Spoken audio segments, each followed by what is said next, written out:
Yeah, I know that's always seems to be the struggle, right? Is that everyone's trying their best to get moving and get everything bustling and going right before the holidays, and that includes scheduling tweets, getting content out, and stuff like that. Hustling and bustling. Hustling and bustling. It's the holiday season. Although, like, yesterday I was with a friend of mine, and we were watching some Christmas movies, and we went back and forth. We watched like George C. Scott's version of the Christmas Carol, 1984. Oh, I prefer the original, the Alistair. What's his name from the 30s? Oh well, I personally love the George C. Scott and the Muppets rendition of the Christmas Carol. And then I think my favorite, most recent one that I just truly enjoy that kind of fits rather well for what we're going to talk about today. I love Jingle All the Way and all of its and all of its unabashed cringe consumerism. I love it so much. Alistair Sim, that's the one from Sim. 1951. Yeah, there's one in the 30s, but the 51 one is I watch that every year. Yeah. But anyways, yeah. What's the Jingle All the Way you're saying? Or? Oh well, I mean it's the Arnold Schwarzenegger like 90s film where it's more or less just trying to get some toy for his kid, and it leads to ridiculous. It's like a battle royale. My favorite clip comes from that. Shut up. One. My favorite part, of course, is where he's like goes to like the abandoned warehouse of just like mall Santas that are running some like cheap third party made in China, just like crap, fake. Oh, that was from Kindergarten Cop, the shut up one. But but Jingle All the Way has some iconic moments as well. Well, it's just like we're gonna go bash all the Santas, and like Vern Troyer plays as like midget Santa, and he just like throws them into the air, and he just like knocks 5 other. It's just perfect. It's absolutely Kino. It had like Sinbad, Phil Hartman before he died, Jim Belushi, like oh my god, it had everybody. Man, and you know Sinbad was huge back in the day. That was, all that effort for an action figure that the kid would have forgotten about by New Year.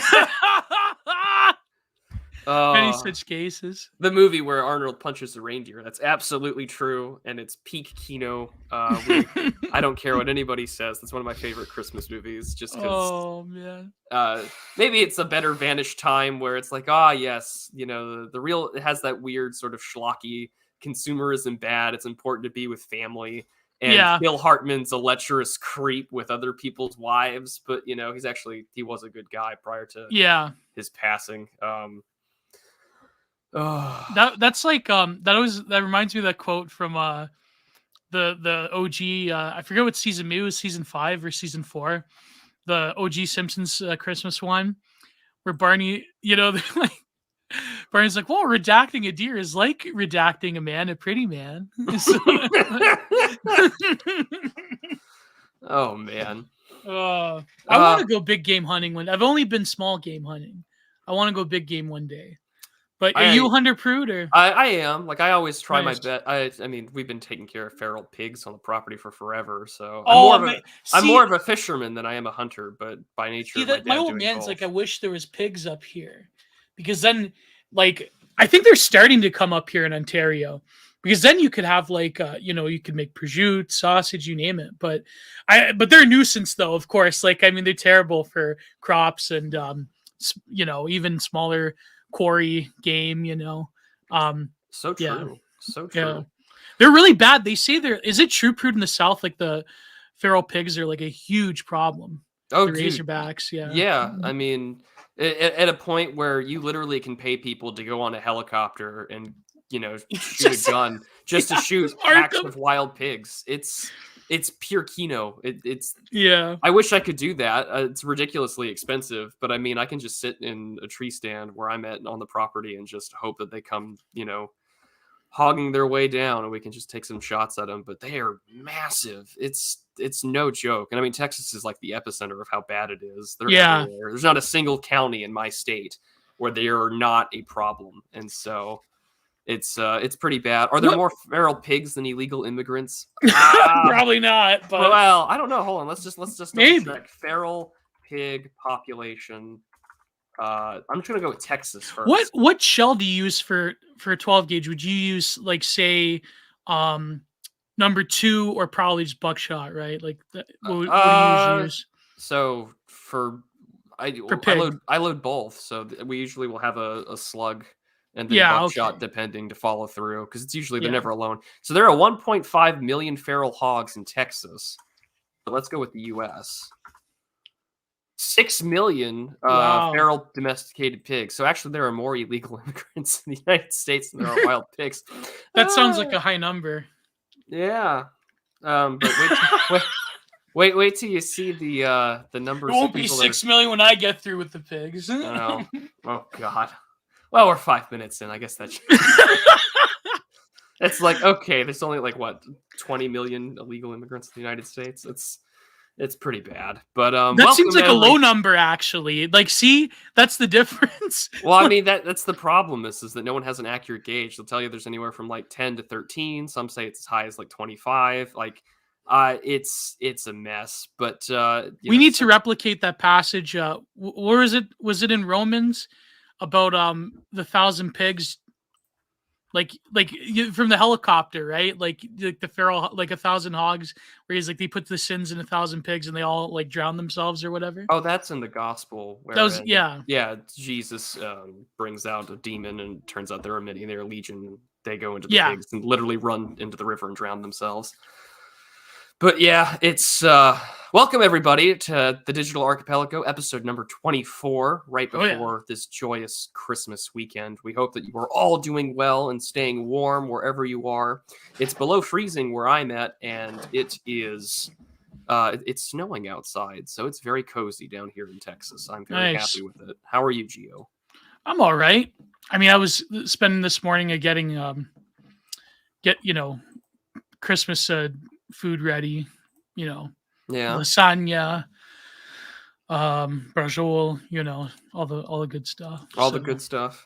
Well, that's great. I am making a cheesecake for my family this Christmas. Nice. So it's been well every time. It's gone really well in terms of every time I've made it. So it's been pretty nice. I'd like to keep it up that way. So my mother's been upset because every time I've made it, it's been for church, and she's like, "All right, you need to cook it for here." So that's my Christmas cooking requirement is dessert. Nice. Yeah. What do you usually have? You usually have the American, ham stuffing. What do you goose? Well, I wish we did goose, but no, we mainly do a Christmas ham, and we also have turkey on the side because my brother likes turkey more than he likes ham. So we try our best to have a little bit of both. But I am certainly a more of a honey glazed ham kind of person than I am. Yeah, me too. I'm not a big fan of turkey. I mean, it's dry. Like if it's there, I'll eat it. Yeah, but I don't know. I'm not a big fan. Are you a fan of eggnog? Oh yeah. Okay. Oh yeah. Love eggnog. It's very good. I quite enjoy it. But we usually have like lasagna, some kind of like meat, cutlets. Like that's typical like Italian, Christmas. But it's embrace tradition. It's got to be. Maybe the MSGs. That's tradition. I can't like get over that one clip about about like when Bap was like bashing the cholos with their sancocho soup. He's like the loser Anthony Bourdain, the Clintons, they get rid of him with a doorknob hanging suicide.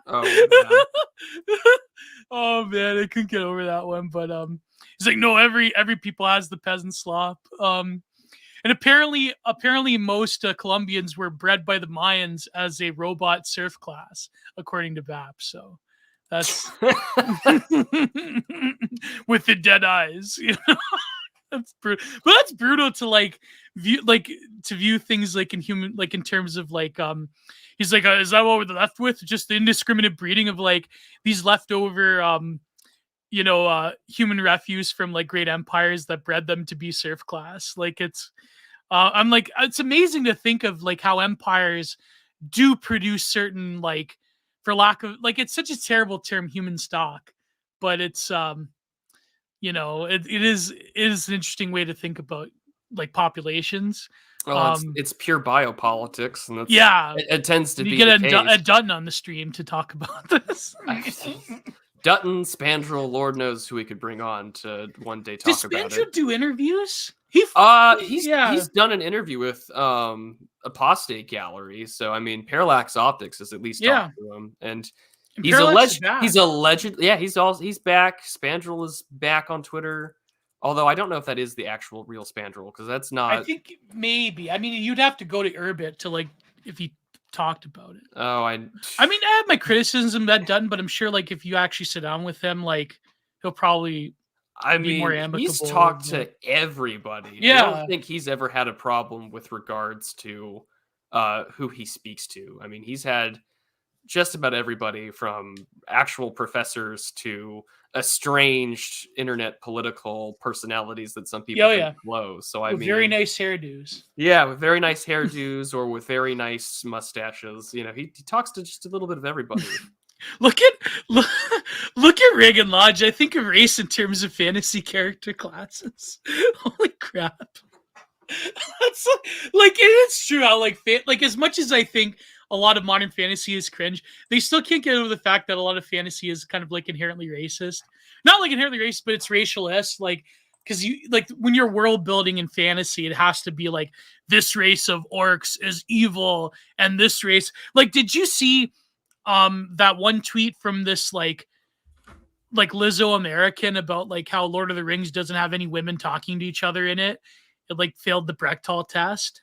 Oh yeah, it was just like no. the one scene where two women talk to each other. It's like, "Where's Mama?" And it's like, "Shush!" In scene, and it's like, well, they always get upset anytime that someone posits about like movies where there are no women in it, right? Like, yeah, that's one of the constant selling points I see on Twitter for people to watch Master and Commander. You watch Master and Commander because it's just one of the best cinematic experiences ever made, but not the no women parts. Just a side benefit. Pista resistance.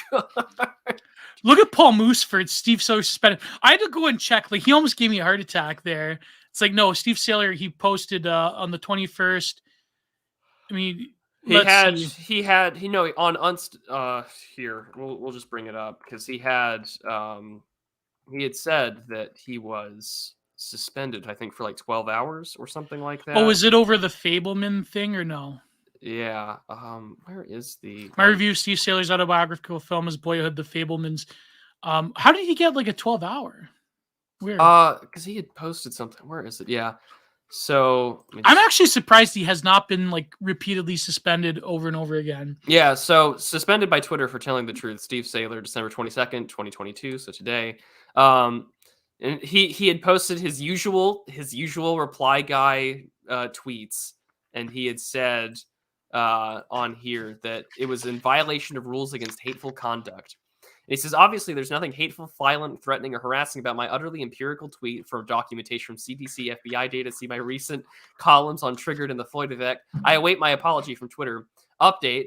Thank you for your patience. We reviewed your account.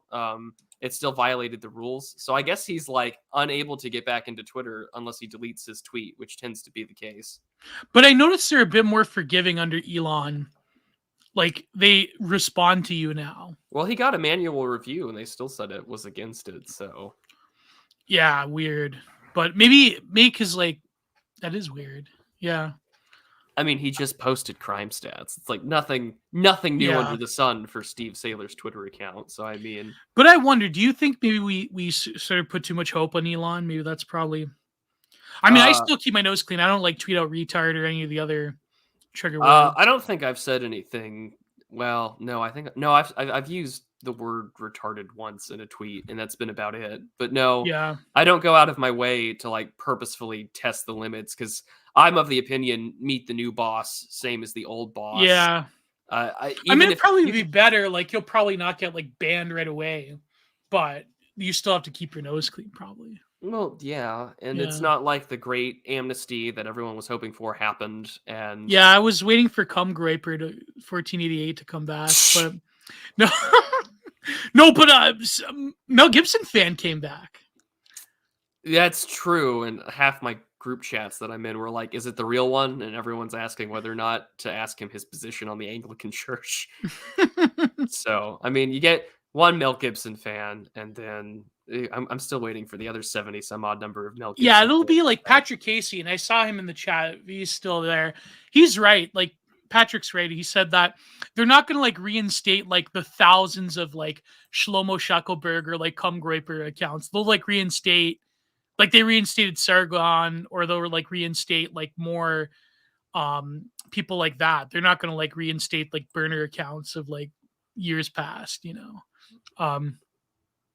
But anyways, look at Nudge Unit here. I got a Twitter suspension yesterday for referring to a beauty pageant as Teen Whore USA. That's funny. Why would you get suspended? I guess you can't still, like, I say hua, like in the Ralph Cifaretto way, but like I would never post like, you're tempting fate with that. Yeah, Yeah. there are some subjects where it really, like, I've noticed with pageantry, it's one of the subjects that gets really heated on Twitter. Yeah. And I find I think they shouldn't exist, in my opinion. I don't like them either. I don't think we should be supporting like teen, like, okay, I mean like the teen and the child pageant ones, like the dance moms stuff, like that stuff needs pageant to go. moms. Yeah, that needs to go. But even like normal beauty I guess like beauty pageants are a tradition. Well, like in the the Southern debutante sense, where you are sort of showing off that this is a young woman that an aristocratic family would like to marry off to somebody. So, I mean, that's perfect. They've lost their purpose, though. Yeah, I mean, because nowadays, what is it? It's the Honey Boo Boo shit. And although the one thing about those kind of shows that does illustrate it literally publicizes the darker side of like childhood show business, wherein it's really grotesque people taking advantage of their children because they're living vicariously through them for money. And did you know that actually happens to prawn stars too? Well, like that one, she's like a terrible ghoul, by the way, but like that one, what's her name, Riley Reid, she like had this video where she talked about like her mom was like taking her money when she like first got into it at like 18 years old or whatever, and that's like, man, that's terrible. Lord have mercy. Yeah. But no, all this pageantry stuff, like, it's lost its traditional purpose. It's too it's corporate. A bit. It's big in Europe, though. It's big in Eastern Europe. A lot of those beauty pageant things. Eastern Europe, South America. Yeah. Why are we talking about this? I don't know. I mean, it's the digital archipelago. We tend to go on several tangents at once, but there should be an e-girl pageant. Should be another e-girl tournament. Remember the e-girl tournament? Are you around for that? It's called Twitter. It's just Twitter is the e-girl pageant. Do you remember the first? This was back in 2017, I think. Before my time. Yeah, man. This was the e-girl tournament, and I believe Sean McCaffrey won, but it was like it devolved into like all these e-girls like doxing themselves or like doxing each other, like, and like going in group chats, and like it was vicious, man. But we need to bring back the e-girl tournament, man. That would be amazing. Can you imagine? Like right now, Barry is like the it girl of like the right wing e-girl Twitter, Poison Barry. But can you imagine all these people I don't follow? Yeah, but like, can you imagine like Mari going after Barry, going after Default? Maybe Amy Therese will get into the mix. It'll be amazing. It'll be amazing. Maybe Tara will come back from retirement. Patrick, she'll come back and she'll try to win. She went to the semifinals, if I recall, Tara. But yeah, maybe Tara will come back. Who else? Like, who's like Poison Berry's like maybe you, Furious Pertinax, and Zero HP Lovecraft can be panelists. And it'll be a tournament of just who can lose Jordan or Secret, gain the my most friend. weight. Yeah, my friend Catherine will be involved. Jordan Secret. Maybe we'll get Impossible Princess. We'll get all the e-girls. All the e-girls. This isn't Glow You. Listen, can you imagine? Can you imagine if e-girls wrestled each other? It'd be like a Joshi wrestling turn. You know what's funny? We're less than 20 minutes in, and we got bingo. Did you know that IWA Mid-South, they actually have a Queen of the Deathmatch tournament where women do deathmatch wrestling? And it's funny because the one that almost won back in the first one, it was 2006. It was Mayumi Ozaki. Now imagine a 4 foot, I think she's like 4'10", little small Japanese middle-aged woman, like just destroying these American ham beasts. It was amazing. Good Lord. Well, maybe because they're all like these frumpy women from the South that are like throwing light tubes on each other. So Ricada levels of exhibition. Oh boy. Good Man. Lord. You know what? I think all of this is rather fitting for what we're Look supposed at to be subject to discussing. change outlaw mud show bullshit. Yeah, it was totally grimy. It was like in a VFW hall, like in Kentucky. Man, this is stuff I grew up watching, man. The deathmatch wrestling. Jeez. But Jeez. anyways, go ahead. Sorry, I'm totally derailing the stream right now with crap. Which this is cool. This is Geo Cole right here. This is my money's on gifts again. Can you imagine like all 115 pounds of gifts and given just like going at in the barbed wire with default friend? Can you imagine gifts and given wrestling default friend? That'd be amazing. Gifts would probably win though. Gifts because Can one of you fine gentlemen please clip that so I can put that on Twitter and cause a scene? That's all I'm asking for. But we'll get back Rad Femme Austrian painter. She'll probably win though. She probably's got the Nordic autism to like. I'm asking you now, for the love of God, change the subject. Okay. I just want to see girls like hit each other with light tubes. That's all I want. That's all I want. You see that all the time on Twitter.com for free. I just. Yeah, it's true. It's true. Repent. But these e-girls, they got issues with each other. They gotta hash it out in a wrestling tournament. And you have an issue with them. We're fantasizing live on air, broadcasting to over 70 people. Your fantasy for wrestling. Dear God, I'm adding that to the bloody. Wrestling. It would go big, man. It would going go big. On bingo. Putting that in my notes. Jeez. We're getting an updated. Gio's gonna type this into an AI generator. There are, and that's perfect. That's perfectly true. That's perfectly true. There are two types of people: had sex, hadn't had sex. That's the only dichotomy that matters. That's what makes our dynamic right there. Oh. The day I have sex will be the end of the digital archipelago. That's absolutely right. Because half the thirst person will go over. You'll be like, yeah, overrated. Then we're gonna get content from. That'd be terrible. Then we'll actually have to think and read books. Imagine my shock. We'll actually have to work. We won't have to fly. You won't have to call in the ring. Oh my Dreamy God. Diglop versus Gifts and Given. Gifts and Given will go to the finals. Okay, I'll make sure. Okay, we're all right. Going to studio. Let's banning the word e-girl from. You're banning it from the chat. Yeah. Actually, I don't have any words banned from the chat. I think except just a few naughty ones that would definitely get you in trouble. Yeah. True, wizards can't, but he's not a wizard yet until tomorrow. One more day until Gio becomes a wizard. I feel like because the society in general has become so infanticized, they've moved wizardhood up because of the rates of inceldom. I believe Wizard Chan had to move it up to 40 years old now, or at least 35.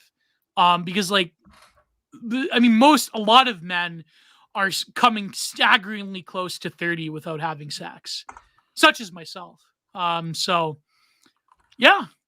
What do you think about that? Do you think that we should move the wizard quotidian prude to 40 years old at least? Or 30? 35 is a good number. Well, I couldn't tell you. Sure, why not? All right, moving on. Sorry. Well, here's the problem that I see that actually kind of fits rather well with what we're supposed to be talking about today. He's stretching with all of his might, ladies and gentlemen, to get us back on subject. Yeah. But yes, there was a study that came out earlier this year, talking about the prevalence of loneliness across 113 countries, a systematic review and meta-analysis. And the conclusion had found that higher levels of loneliness are experienced by a substantial proportion of the population, primarily younger and high-income countries, particularly Europe and North America, and low and middle-income countries raised an important equity issue. Evidence on temporal trends of loneliness is insufficient. The findings of this meta-analysis are limited by data scarcity and methodological heterogeneity. Loneliness should be incorporated into general health surveillance with broader geographical and age coverage using standardized and validated measurement tools. But from what I have noticed here in the United States, more than anything else, has been that loneliness is on the rise. And I think that you raised the reason why I wanted to have this conversation today was that you were on Millennial last week, Yeah. and you had made a point about the discussion over religion and consumerism, because Millennial Woes, of course, had admitted that he's not a Christian, but he's not like a neo-pagan either. Mm. And he often runs thoughts in his head about whether or not he thinks that society needs a religion. To which you had kind of quickly had said yes, that they do. The masses need some kind of belief system. And today, I find that the belief system for a lot of people has been trying to supplement their loneliness, or even, dare I say, their Yeah. God-shaped hole in their heart, with just trying to buy things and buy product and get ready to consume next product. And it's been a very saddening time where, in an age of instant gratification, whether it's on Amazon, OnlyFans, e-girls on Twitter, for example, Oh yeah. that's really all that people have got going for them. And of course, the lockdowns didn't help this at all. I mean, more and more people decided to seek drugs, consumerism, find various addictions. And I mean, even where I live, the social world had been turned upside down, because people are back to work, but people are hardened from not being able to read emotion or understand it. And everything is done through a screen nowadays. So there's more distance before all things. And that's kind of where we're at, is this culture of like abject materialism. And I think people have never been more depressed, in the same way that, like, there's the paradox of female happiness, where women have been, quote unquote, never more liberated in the history of mankind, and yet they're more unhappy than they've ever been in the history of mankind. Mm-hmm. Exactly. But I think, like, well, loneliness is a funny thing. I mean, it is subjective at one end, but then at the same time, like, there are like quotidians of what constitutes like happiness and flourishing, but then you can't like exactly reduce it down to like a metric. But I wanted to read but anyways, do you have any more thoughts on that? No, if you wanted to read something, go for it. Yeah, this is from The Human Condition. And I know Hannah Arendt is a cringe liberal, but it's a good, I mean, The Human Condition is a good book. I think like Via Activa versus The Thoughtful Life is like a good explanation of something that's also like very eternal. But this is from the introduction. The problem of human nature, the Augustinian questiono mihi factus sum, a question which I become for myself, seems unanswerable in both its individual psychological sense and the general philosophic sense. It is highly unlikely that we who can know, determine, and define the natural essences of all things surrounding us, which we are not, should ever be able to do with the same for ourselves. This would be like jumping over to our own shadows. Moreover, nothing entitles us to assume that man has a nature or an essence in the same sense as other things. In other words, if we have a nature or essence, then surely only a God could know and define it. And first prerequisite would be that he was able to speak about a who as though it were a what.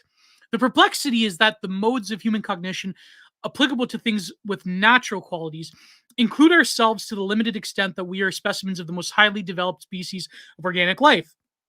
Fail us when we raise this question. And who are we? This is why we attempts to define human nature always invariably end with some construction of a deity, that is, with the God of the philosophers who, since Plato, had revealed himself upon closer inspection to be a kind of Platonic idea of man. Of course, to demask such philosophic concepts of the divine as conceptualizations of human capacities and qualities is not a demonstration of, or even an argument for, the non-existence of God, but the fact that attempts to define nature of man lead so easily into an idea which definitely strikes us as superhuman, and therefore is identified with the divine, may cast suspicions upon the very conception of human nature. On the one hand, the condition of human existence, its life itself, naturally, natality, mortality, worldliness, plurality in the earth can never explain what we are or answer the question of who we are. The simple reason that they never are conditions. That they never condition us absolutely. This has always been the opinion of philosophers, to distinction of the sciences, anthropology, psychology, biology, which all concern themselves with man. But today we may also say that we have demonstrated, even scientifically, that though we live now and probably always will under the earth's conditions, we are not merely earthbound creatures. Modern nature and natural sciences owes its great triumphs to having looked upon and treaded earthbound nature from a truly universal viewpoint that is from an Archimedean standpoint taken willfully, explicitly outside the earth. So the question of defining human nature itself becomes complicated nowadays more than ever. And I think, and Hannah Arendt will go into like why this is and why there is this bifurcation between the active life and the thoughtful life or the thinking life. And she wrote this right after the Second World War, and it really sort of was that year zero type of thing of like how you understand like human beings from like a quote unquote global perspective or like a global perspective. It's like a worldly perspective. And I think like nowadays I think we have the benefit of exploring, I think, the sort of the depths and the surface given the sort of condition that we're living in, like in the digital age. But that being said, it's like people are more confused than ever. It's like, this is total nothing we're doing is leading to anything but paralysis. And the question of like, it was an interesting question, which I wish like me and Woes had time, was like, okay, if there is no like consciousness of what your faith is given tradition or, the life of your people or the thinking life of your people, then like what is left? You know what I mean? Like then what is to be done? That's like, I think like people have predicted that, well, in the future there will be neo faiths, there will be like, tribalism, there'll be some kind of like, I don't know, like Christianity will be reduced to some like wholesome Chungus type of, it'll be ratified. But I mean, I don't know, I don't want to think that way, but maybe definitely we'll see like neo-tribalism going forward. But the question of like defining ourselves is probably the biggest, I feel. We're having to go back to it. But anyways, yeah, sorry, go on, Prue. You there? Yeah, just I had to answer a phone call real quick. I had to turn it off.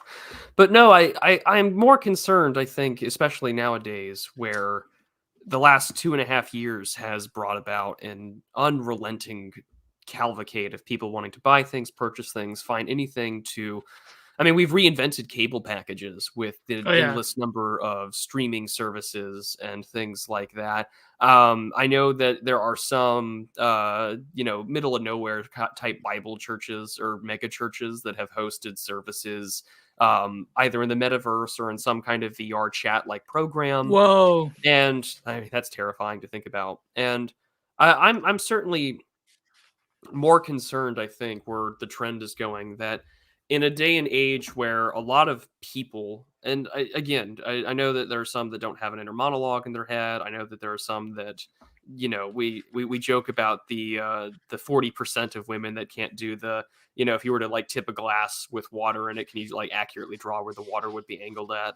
But I see so many people on Twitter and even in my real life talk about the stuff that they consume, what they're fans of, and I think that the sort of consumer identity thing is very real. And that might be a form of tribalism going forward in the future. Like it just becomes an extension of our politics is that, well, in 2017 and the subsequent years afterwards, I could probably get a pretty good gauge of what you think or what you consume based upon your opinion of The Last Jedi. And I see a lot more of that coming, to where the only sense of like neo-tribalism that might arrive may because there are just roving gangs of similar consumer identity and fandoms, wherein that's going to like govern your ways of interacting with other people. Like, like the Marvel stans can probably hang out with other like Disney fans that are perpetually infantilized.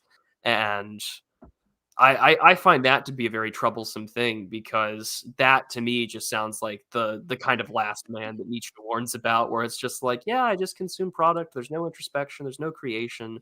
And what did you see the Land Shark tweet about the new what's it called? Avatar? Did you see that? No, I didn't. Wait, let me throw it up. I follow Land Shark, so here it is. Here it is. It's this is like one of the greatest tweets. I can't post because he's private, but he says if you go down, it's about the quote from the general from the Space Marine, where he's like this is a Land Shark one. The fact that $240 million budget movie is culturally now exclusively remembered through a fake quote that's not in the actual movie and comes from an image that a guy made in 2 minutes on paint, proves the idea that imagination will always triumph over resources and influence. You can spend literal billions of dollars in a film franchise, hire writers, designers, etc., and a random guy with a computer can write it by passing a cool quote over a random screenshot from the movie. That's it. He triumphed. He made his vision reality. This is the movie now. The spirits your pity alien image generally proves the maximum wrong. This is the triumph of the will. My God, that's amazing. But that's like shows the poverty of everything in terms of like our consumer identities. Like you could be like Mystery Grove Press and like your whole identity is just watching Avatar 2. No, I'm kidding. I don't want to back. I had to laugh at AA's tweet about that, where it was like, man dies waiting in a movie theater or whatever from a cardiac arrest, and he's like, rip Mystery Grove. Mystery Grove. But no, this was the image. Let me see if I can get the tweet up itself rather than. Yeah, so here, let me go share it. So this was the image he had quote tweeted, and like, of course, this quote is not fake. in. Yeah, it's fake. It's not in the actual Avatar movie. And so this is the original one in 2009. But this is what everyone like thinks about. This is the meme, right? Is that, and pure match. This is what you would want, right? Like this is a far more based take than the cringe general sitting over like a metal lighting thing that kind of looked like the American flag, because Avatar comes out in 2009 as sort of like the peak liberal reaction to sort of like the George W. Bush years and Obamification of America. Yeah, the Obamification of Americans' understanding of culture, and that we're going to close Gitmo, we're going to get out of Iraq, we're going to get out of Afghanistan, and everything's going to be fine. And that never happened. Nope. We got out of Iraq in 2011, but it's not like we never truly left. We're still there. We're still in Syria. We're still somewhat in Afghanistan. And yeah, this quote is cooler than the entire Avatar movie. Like, yeah, yes, it is. And that's the point. And now the libs have become George W. Bush. I think the libs were always George W. We're going to put in a leader. He's going to the exact same policies. He's going to love when they do. That was Alex Jones back in 2005, where he had the George W. Bush mask and the devil horns. Mm-hmm. It was I think he did the same shtick again too when Obama got elected. He had the George W. Bush mask and the Obama mask. It's going to be the same thing. They're going to do the same policies. Then it's just like, yeah, I mean, they're the same, and that's literally how it works. All those moments lost in time because YouTube nuked InfoWars, man. Yeah. But anyways, it's interesting, like how it's like this thread that Remnant Posting did about like how he was talking about like Trent Reznor, how he's like a turbo lib, but like, year zero when it came out during the Bush years, he like got basically everything right about society, but he thought it was like going to be like Christian, like typical like libtard, like, oh, it'll be a Christian theocracy ruling America. But then even like during Obama, he had to begrudgingly admit, it's like, yeah, all this stuff came true, but yet it's like secular post-Christian America. But yeah, that's what came.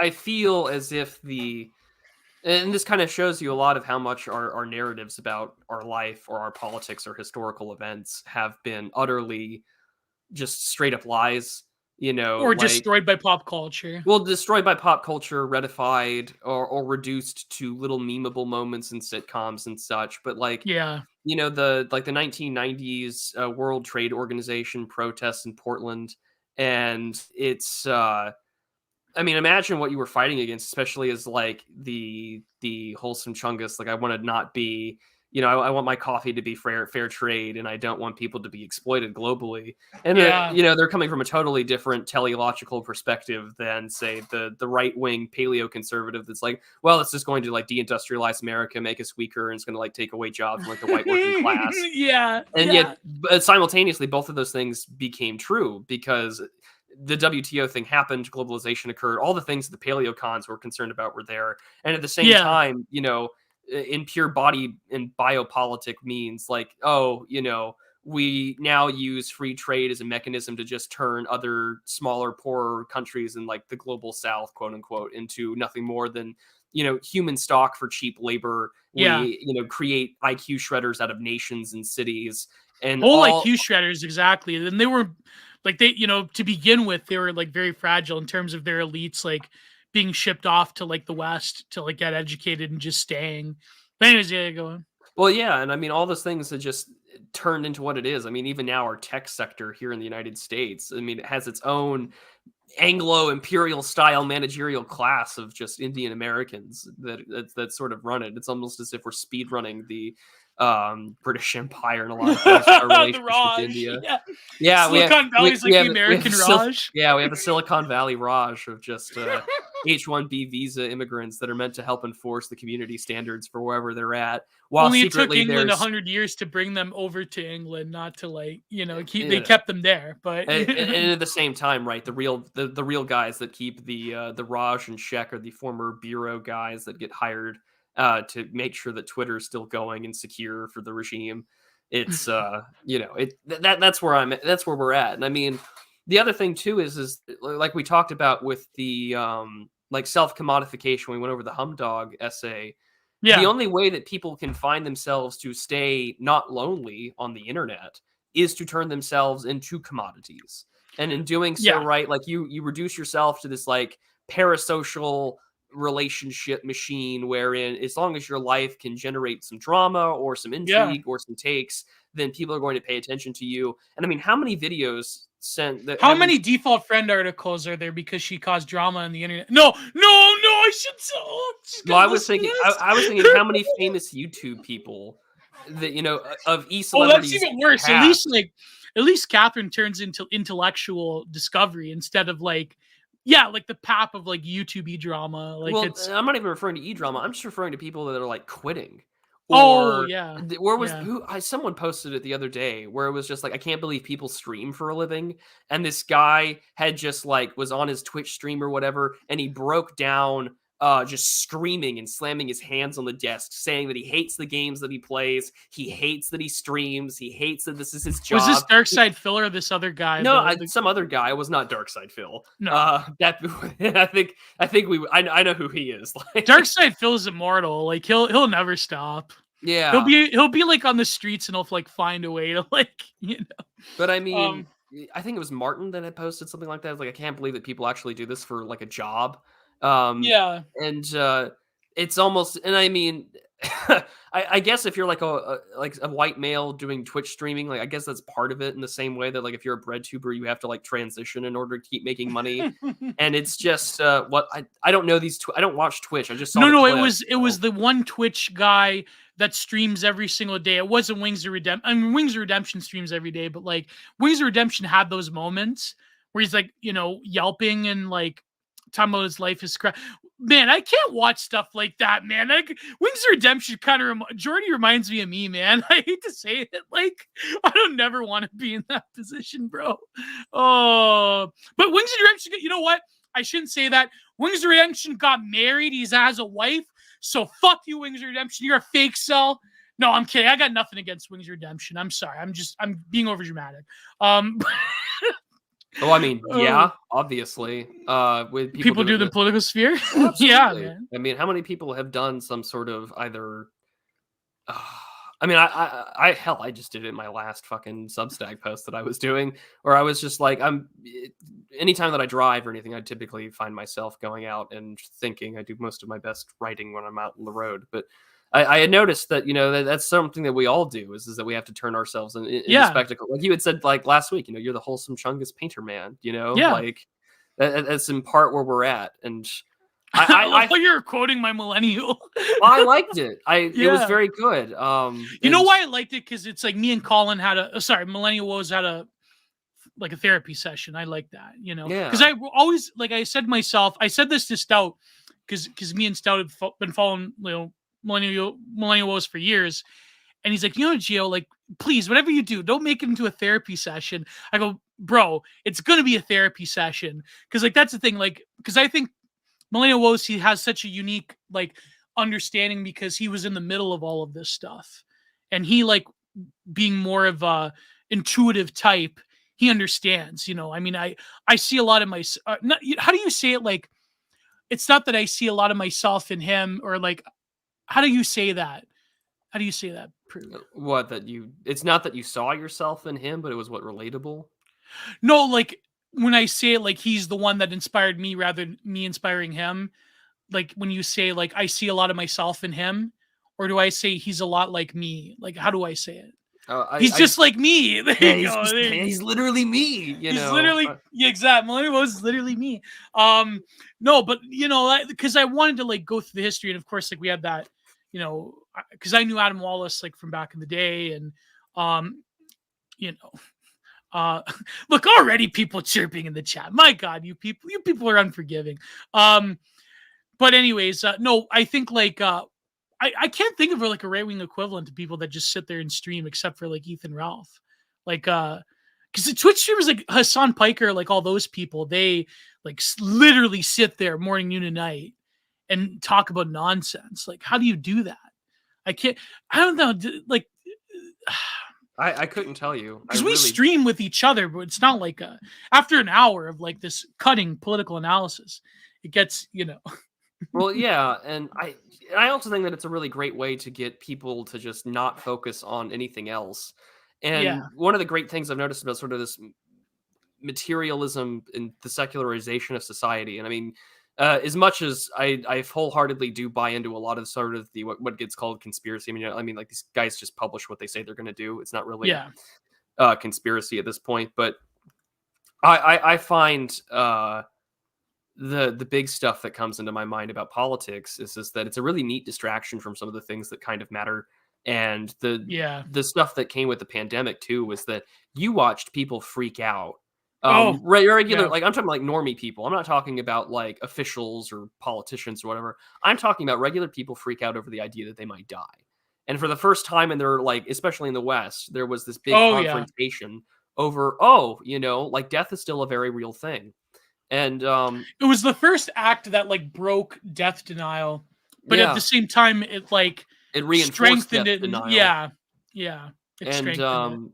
Thomas Dunn, sort of this more contemporary writer and philosopher who's I've never definitely a heard of him. liberal, but he wrote a book in 2008 called "Loneliness: A Way of Life," and it's more of like a personal take. But he's talking about his wife who had passed away from cancer. But he has this passage here that I kind of find is really important for us to consider, especially in the last couple of years. Oh, that was Ken Wilber's wife died of cancer, and he Yeah. wrote the book about like how her last moments. And a lot of people don't like Ken Wilber, but I like Ken Wilber. I think like I have all of his books, but it's been many Well, years since I read Ken Wilber. But you go ahead, Prit. Sorry. yeah, he says, quote, to have more time to think about death as one anticipates its approach may be a more common experience now than in the past, when infection surely and swiftly took us away. For those who live in a technologically complex culture, the life extenders of chemotherapy, coronary bypass surgery, angioplasty, and protease inhibitor regimens, the vaccines and the antibiotics, and all other weapons of Western medicine have arrested or slowed the process of our dying, restoring, if in diminished states, many who would otherwise have gone to join the ranks of the dead. And thinking about the meaning of this experience of death-boundedness, I wonder how we might assess the difference of this gift of technology that makes for us. Does the thought of life extension offer up a hope that is false? Has it been only one more means of preventing us from getting closer to the reality of death? Or perhaps asking the question answers it. We are both emboldened to think anew, distracted from our thoughts, still left to our own devices after all is said and done. Or perhaps our new forms of evasion will only reflect our oldest of our ruses of denial, a denial that allows us to continue to live. These questions moved to the foreground deeper and deeper as we went into my wife's illness. Cancer is an illness that progresses, and Brenda's cancer progressed our sense as time shifted in new ways. A hesitation, a suspension of the moment, a stretching of time, an unease which is connected to the experience of boredom, but which fills it so differently, a general mood of apprehension. All at time bends at the work in the waiting rooms of hospitals, doctors' offices, and psychotherapists' darkest dens. These are the spaces in which we focus on our losses. These are vestibules of time. And I mean, I think that that's the biggest thing that I've noticed out of life in general, especially even for myself, having much more of a close brush with death more than anything, is Yeah. that it makes you realize that a lot of there are times where I'm like prepping for a stream or I'm writing an article or I'm scrolling through Twitter or JSTOR. I'm just thinking to myself, what the hell am I doing?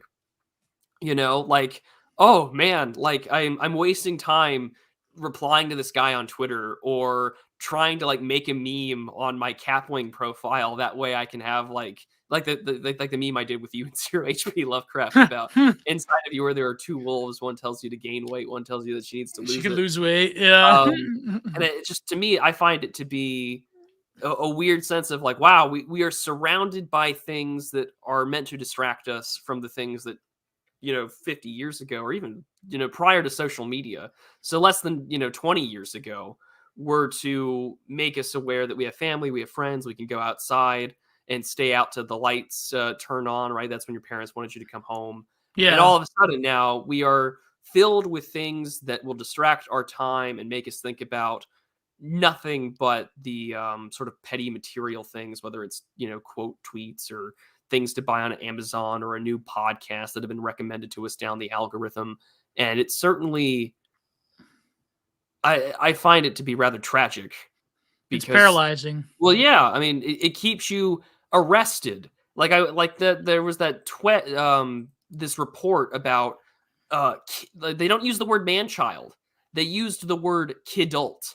Yeah, Whoa, that's it's such painfully millennial. the toy. Yeah, it was from CNBC on December 19th. The toy industry is increasingly depending on kidults, grown-ups who buy toys for themselves to drive up sales growth. And I said, Arrested Development is good for the economy.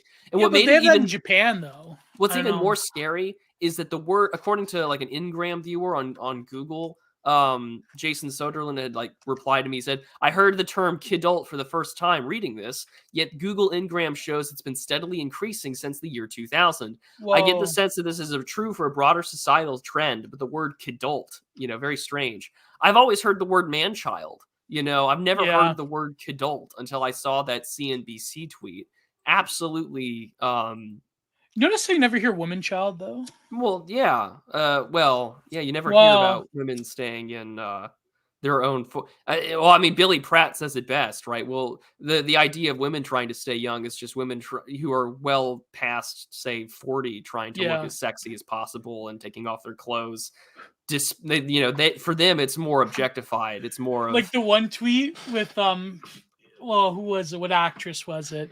I think And it was like Billy's just Shania Twain or something. Oh, Shania Twain. It was Shania Twain. Yeah, it was an actress. Where he said like they always want to take off their clothes. Like that's just Yeah. like the cadre of Billy tweets. But then Billy would say that women stay children forever. So I don't know. Maybe that's terrible. That's even the chat. You guys are saying it. Women stay like children forever.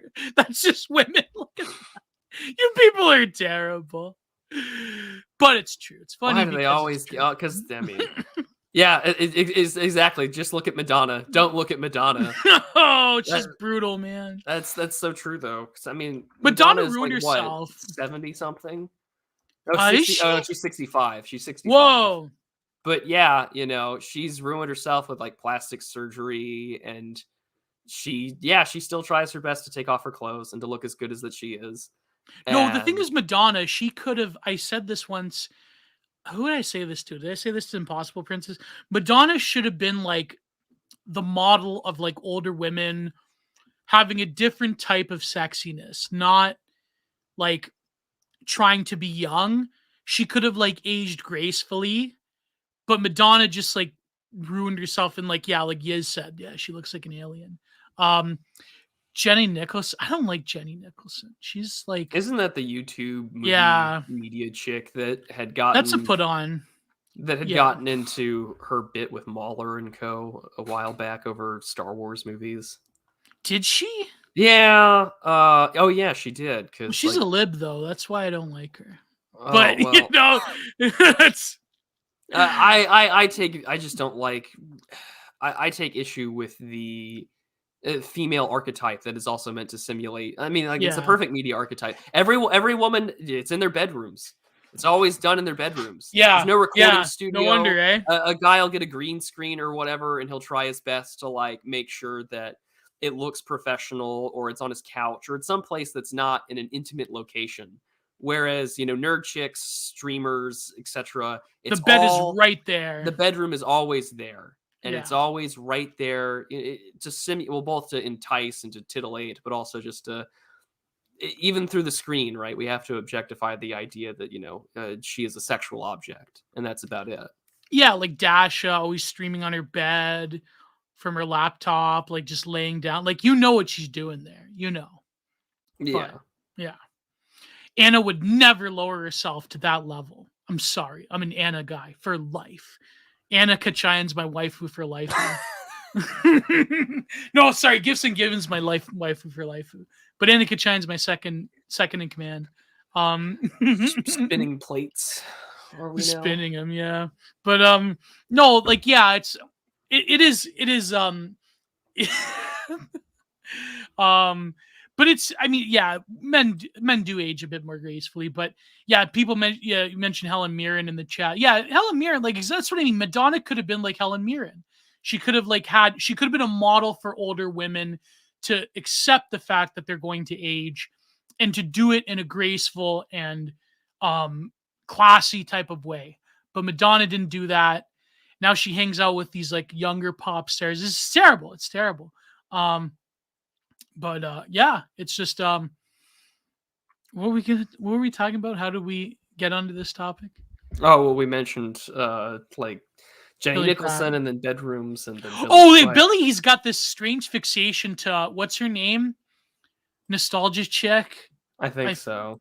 Lindsay Ellis. Lindsay Ellis. I'm like, bro, why? Like, look at her. Like, she's, the alcoholism has not done her very well. But Billy's like, I don't even understand. You don't understand.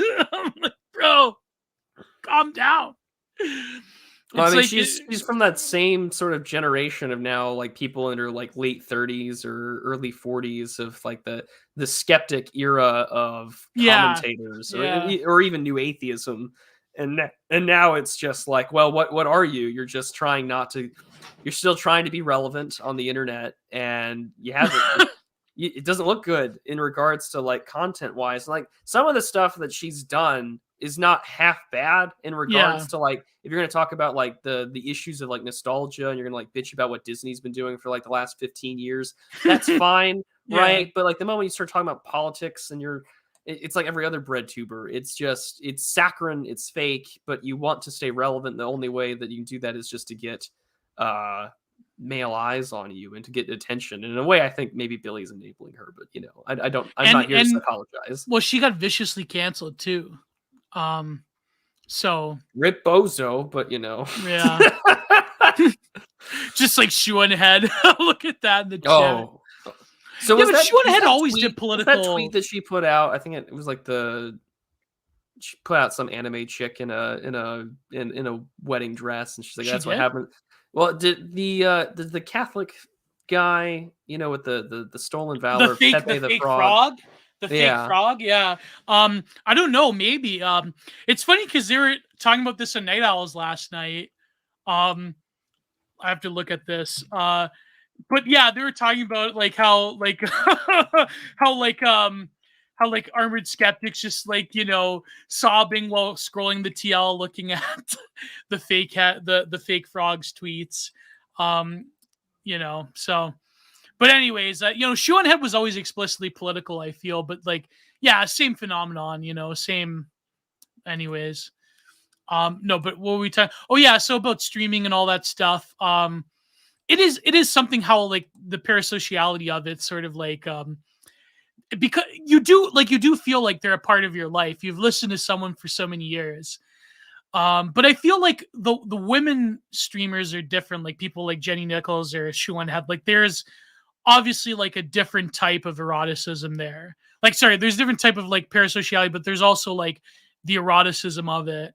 And I feel like I told this to Gifts once. I said, you have to be aware of this. You have to be aware of the fact that like people are watching you because you're an attractive woman.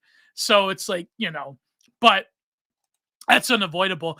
But I feel like when it comes to like exploiting that's like, I mean, it is quite something else. It's quite something else. But I mean, and it's universal as well. It's not like I don't know. I think the right-wing e-girl obviously has a different type of parasociality than the left-wing like Twitch streamer. Like, you know what I mean? Like, I don't know. I mean, they're similar, but there's some differences there. I'm sure that there is. I mean, both long for attention. Yeah. Both are trying to It's like but at the same time, I always wonder, well, how much of this is also a reflection of just the family life, or better yet, IRL, you got, some attention for your looks, and you want to keep chasing that high, and the only place to really chase that is to do it, um, on the internet. It's the ultimate place where people can talk about or tweet out or discuss their desire for more attention. And in turn, they turn themselves into products that people will consume. And I think that they contribute to the best part of materialism, which is that Mm.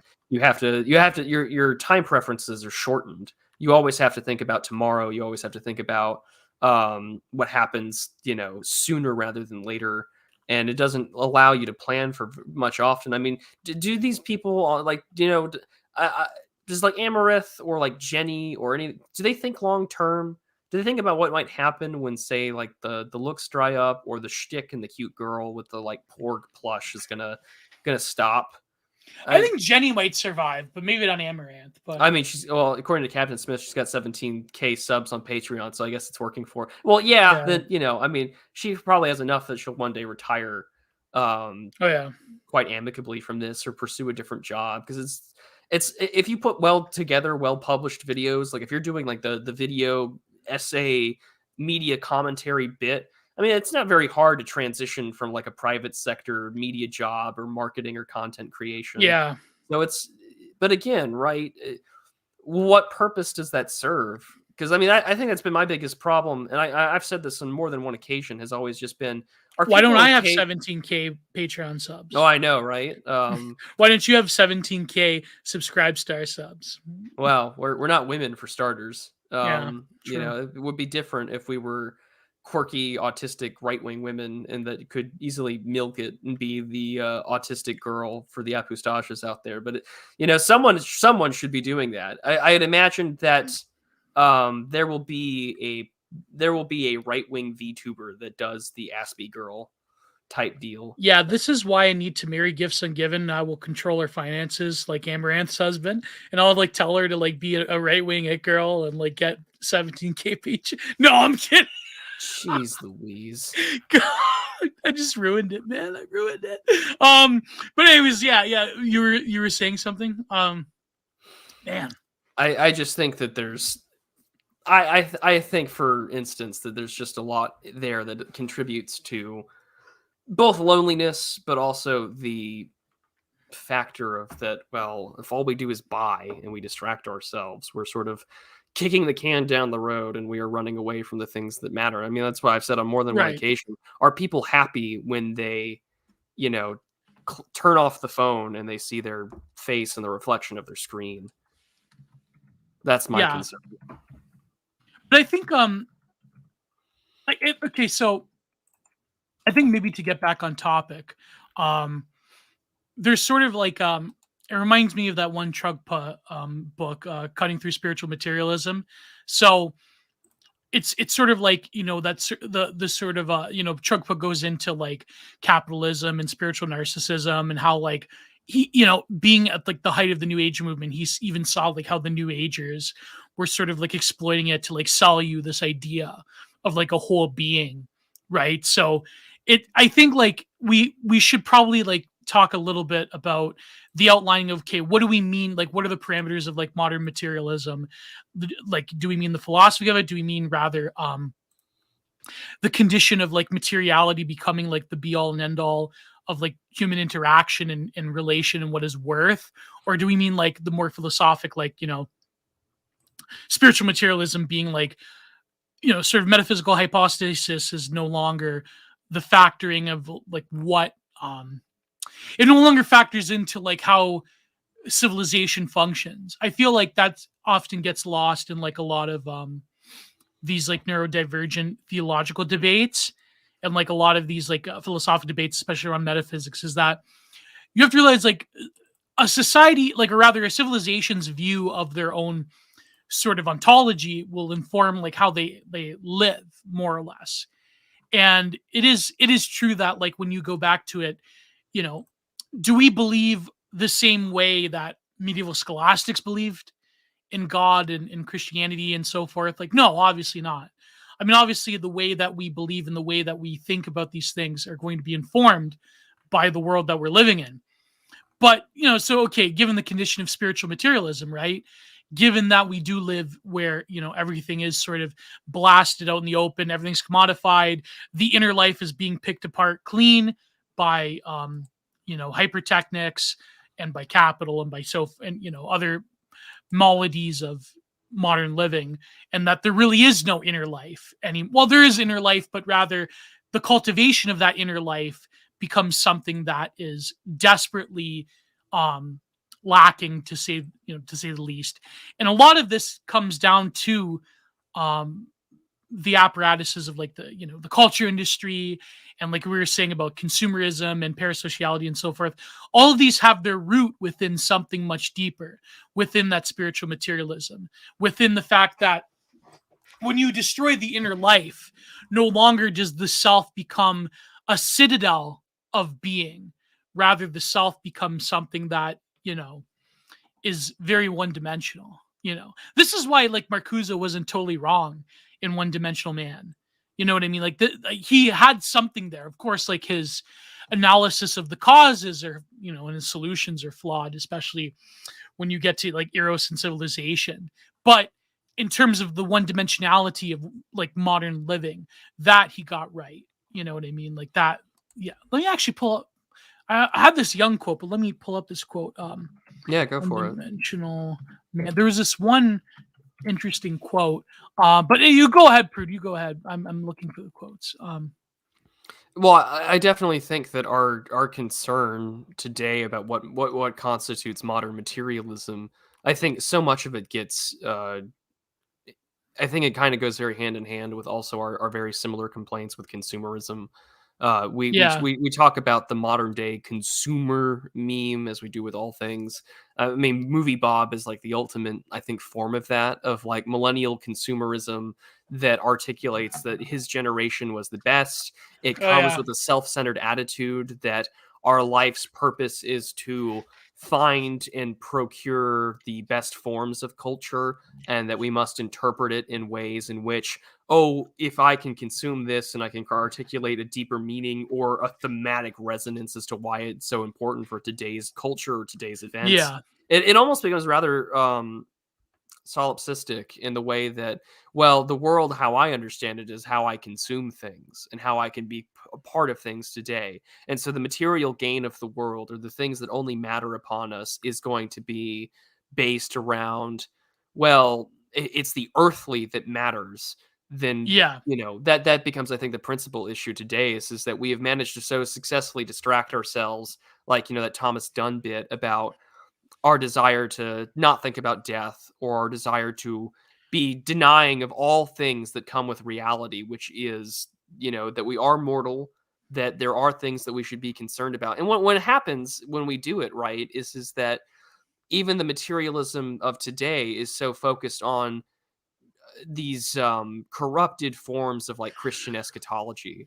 Like Yeah. I immediately think of climate change, where like companies will try and tell them that we're doing the right thing for the environment, where we're becoming eco green, we're becoming, we're consuming less. Our stuff is made from recyclable goods.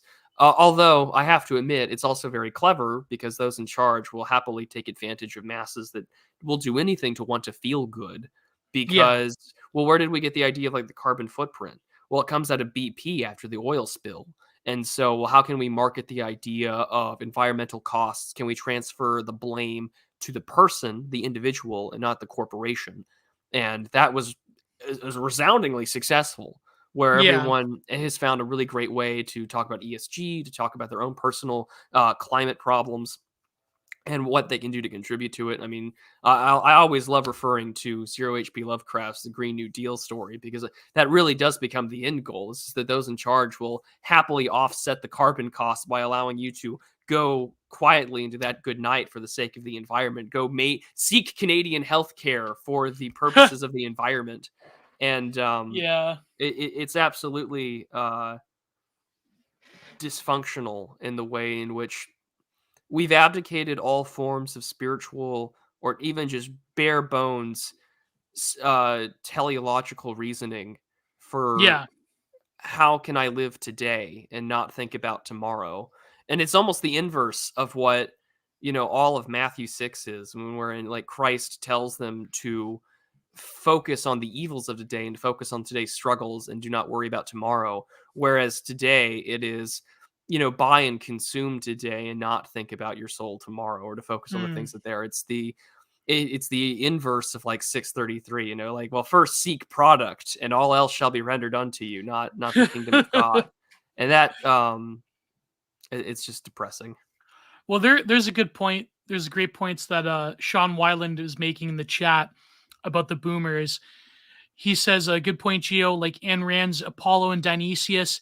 Also Nietzsche's Apollo and Dionysius. The navel-gazing boomers started doing as modernism devolved into postmodernism.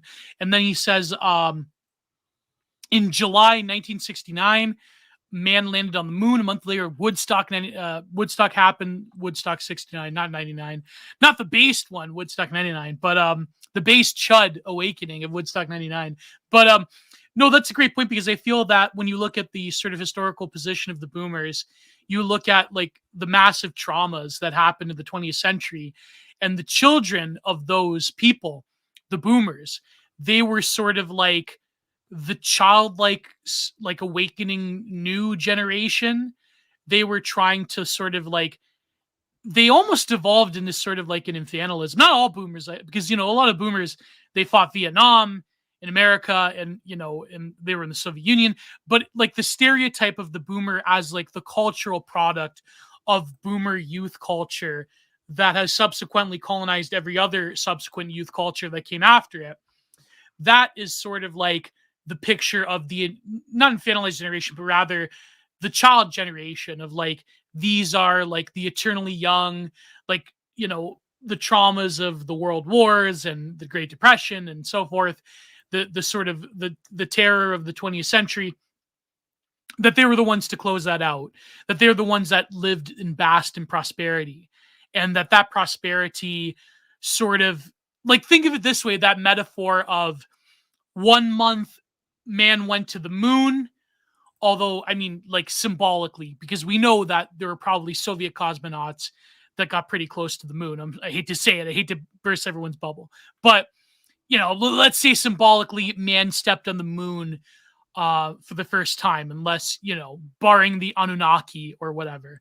Barring the spaceship that really is the hollow moon that that's how the reptilians control our thoughts, by the way. According to Credo Matway and David Icke. So anyways, think of that. Like, man goes to the moon. Then literally Western civilization goes into this like Dionysian feast and caves in on itself into this childlike free reign with Woodstock. So it's like, as soon as we approached the true like gifts of Faustianism by going to the moon, like, America being an extension of like European Faustian civilization, then it's like all of a sudden we sort of turn inwards on ourselves. And then it's like, now it becomes this Dionysian feast. There's a huge like symbolism to that, I feel. And then after that, what happens, the 70s was this period of like spoiled decay and like, all of that sort of excess of the hippies souring. And then of course the Reagan generation and like, the Gordon Gekko 80s, to quote the band Sanctuary, was the 80s just the time of spoiled innocence, So there's a lot of symbolism there, but yet look at the sort of decline. As soon as you hit like, the last gasps of like true, genuine culture in the 90s and early 2000s, as soon as those towers fell, that was it. It was over, bro. It's all over. Then hypermodernity sort of like just took over in a huge way. And we never went back since. And I feel like nowadays, a lot of like older millennials that are in the culture industry that are taking up positions, they're starting to do this like mid 90s, early 2000s nostalgia tour. So it's like, yeah, it's. I saw a meme today, and it was the most Zoomer thing imaginable, but it was the Windows XP login screen. Yeah, bro, that got me. And it said, "I am this old," and I was thinking to myself, "What? What?" And I think that you have a very I agree Look with look at Joshua here. Why does Geo mark the end of all culture with the end of new metal? we all have our nostalgic quips, right? Yeah, when it ended, when it was so over. Yeah. When it was so over. What would be a good example? What was the album after? Never mind. I was gonna say like the Disturbed album when like, yeah, it was when they came out with their third album, it was all over. After Prayer. Um, Yeah, high ends. Yeah, I mean the desktop background with the green hills, pure. And that's the other thing too yeah, with man. consumerism is that, or at least today's form of materialism, which I think is just nothing more than a reified form of consumerism, where we're constantly longing for the material comforts of our childhood, the endless desire to return to the mother, which is why I find like the e-girl phenomenon to be like really like kind of. I think that there's some sort of Oedipal bit going on there. Oh yeah, she's the mother, but she's also the hua. So Yeah, yeah, and so in turn, right, we constantly seek and long for things that feel retro or older or things from a better vanished time because it allows us to get lost in the sort of memberberry style culture of today, which I always yeah, find to be. And I mean, the same thing happens on the right where there's a nostalgia for, this is the real American family, and it's literally like some Madison Avenue advertisement that was meant to like sell you like, propane or grilling shit. And it was or never vacuum about cleaners. or vacuum cleaners or anything that was domestic. And I get it, right? The argument they're making isn't that it's the Madison Avenue image. It was the fact that these kind of advertisements existed because it was a sort of domesticated Yeah, household and things like that. And I mean, even now, right, where there's a big obsession generationally over things from their childhood. Like Sean Weiland says it here, like, look at how boomers are obsessed over baseball cards, comic books, and Triumph motorcycles that they once had and money trying to afford their midlife crisis. And I mean, this isn't the first time. I mean, like you just talk about like the decadence of the 1970s. I think Steely Dan is one of the best bands that ever highlights the decadence of the 1970s and sort of the post Woodstock moon era landing of all of the great shifts in our culture, this post Nixon era wherein things are like really grunge and liberal and the economy is slowly going to shit. But what comes out of it is this upturn. It's morning in America again. The yuppies have finally taken over. The baby boomers that we once know are now the guys pointing at their television screen saying, "That's me," when they watch 30 something. And all of a oh sudden, man, it's their idea of constantly looking back at themselves. And I think that there's a point that come the moon landing, come Woodstock, and come Nixon getting kicked out of office, the great Faustian experiment stops and it looks yeah, inward. And there's a constant self-reification, a culture of narcissism where it's not necessarily a feast, but it is a man looking at the reflection into the waters. And instead of turning into a flower, he's just constantly jerking himself off. And whatever seed that comes out of the waters from that has been the modern culture of today, and I find that to be pretty bad. And I mean, the other thing too is, well, most truths have come from the boomers about youth culture, like that we know of. You know what I mean? Like they defined what youth culture, like the parameters of it, like youth and rebellion. Anyways, yeah, sorry. but yeah, I mean that's the thing is that we still want to have we still want to be youth in revolt. Yes, yeah, And I mean, this is the preeminent feature of sort of that like Hannah Arendt year zero type thinking post 1945, where even Paul Gottfried has just described it in his book Anti-Fascism: A Global Crusade, I gotta where read that. it's a fantastic book. Maybe we should And review it. I highly recommend that you do, or that we have a stream on it. We should. Yeah, we should have a stream on it. Yeah, Yeah. we should when you get a chance to read it. But it also kind of, to me, it works kind of well with what a lot of BAPS talked about was sort of like America's like anti-colonialism during the Cold War. Yes. And yeah, Thomas 7-7 talks with yeah, that too.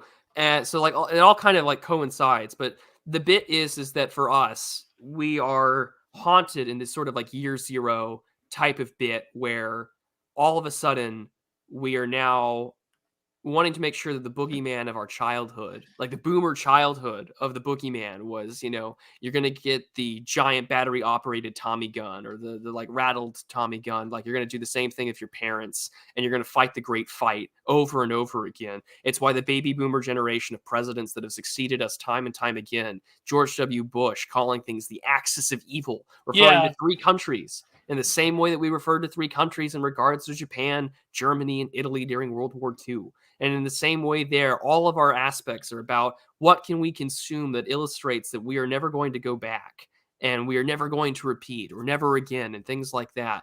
To where well, even like, I don't hate to bring it up, but even like Brandon calling Ye demonic, like that just illustrates everything. Like what the boomer truth world order, like their thinking around all political issues after the 20th century.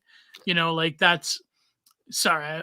I know Sean makes a point. Like this is the plot. This is what the plot of the Back to the Future is all about. Boomers wish that they didn't make the mistakes of the 1960s and 70s.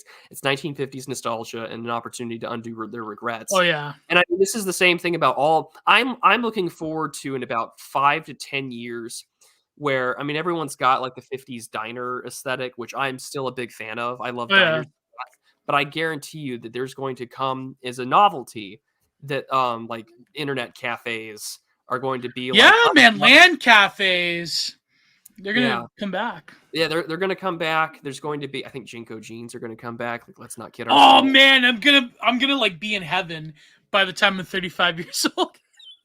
Like, I mean, the nostalgia that's gonna come is going to be a social media app that is purposefully designed to retrally look like AOL Instant Messenger and things like that. Like those things are going to come back, I think, in a lot of ways, because materially we always string back to our youth.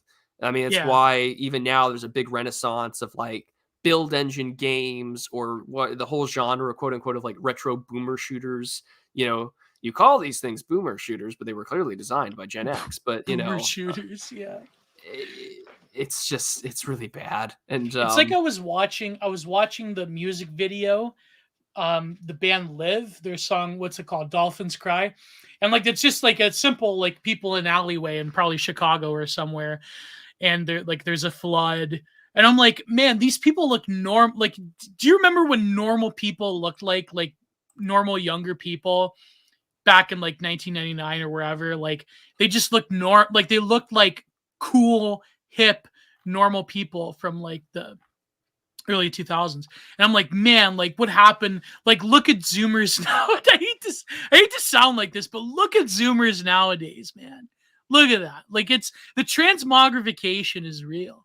But I wonder, man, it's just Tommy Riley is saying I'm literally talking about Urbit. I've never been on. Yeah. I have a guy in my Telegram chat or my like group of friends on Telegram, and anytime that Urbit gets mentioned, I'll occasionally get a DM and he's like, "Hey, Prude, I really want to talk to you about Urbit, and I have a presentation for you." And I keep turning him down. And I probably, if it's like that, then cool. I guess we've already gotten it to some way. But I mean, it's that other thing too, where and I guess this goes back to like that whole Malcolm, and even now more recently, Oliver Bateman's bit about like Gnosticism or neo-Gnosticism, where it's just like, Twink Zorg, Twink,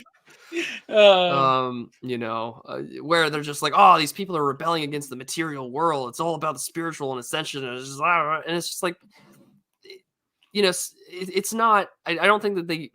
I love how they're using that to reaffirm like borderline neocon thought. Like, yeah, I mean, like really, I have never heard Gnosticism being used as an insult or as a derogatory pejorative on the right, up until recently by those two, which have been really going after like BAP and raw. But really, this is all just like going. Yeah, but this is like, this is just like repackaged Derek Vogelin, but like in a more like. Like in a more schlocky way. Yeah. Like, by the way, speaking of Ryag, I see Fen in the chat. Please go to my channel after this, because I released as my gift to you, my Christmas present, the full 3-hour Fen de Villiers discussion. And it's like really, I think one of the best interviews. I don't mean to my own horn, but but anyways, yeah, Gnosticism. I think like the trend was already there in the political right to like the E-right to like throw that around. I feel like that the article that really started, I believe it was either in Thermometer magazine or it was in Social Matter, that described a certain identity issue as basically Gnostic. I may have been social matter. I remember like that terminology was starting to be bandied about, but it basically took like Tink Zorg to like go on the way back machine to like dig up old social matter and Thermidor articles to say, you know what, I'm gonna put in the Spectator now or Unheard or wherever. Where does he write for Unheard? He writes for Unheard. He's been in a few other places. Yeah, it's like basically he's gonna like rummage through old archives on the way back machine of Social Matter and Thermidor magazine to say like, oh well, these people were talking about Gnosticism. He's gonna rip off Mark Citadel, ladies and gentlemen. Twink Zorg is gonna rip off Mark Citadel.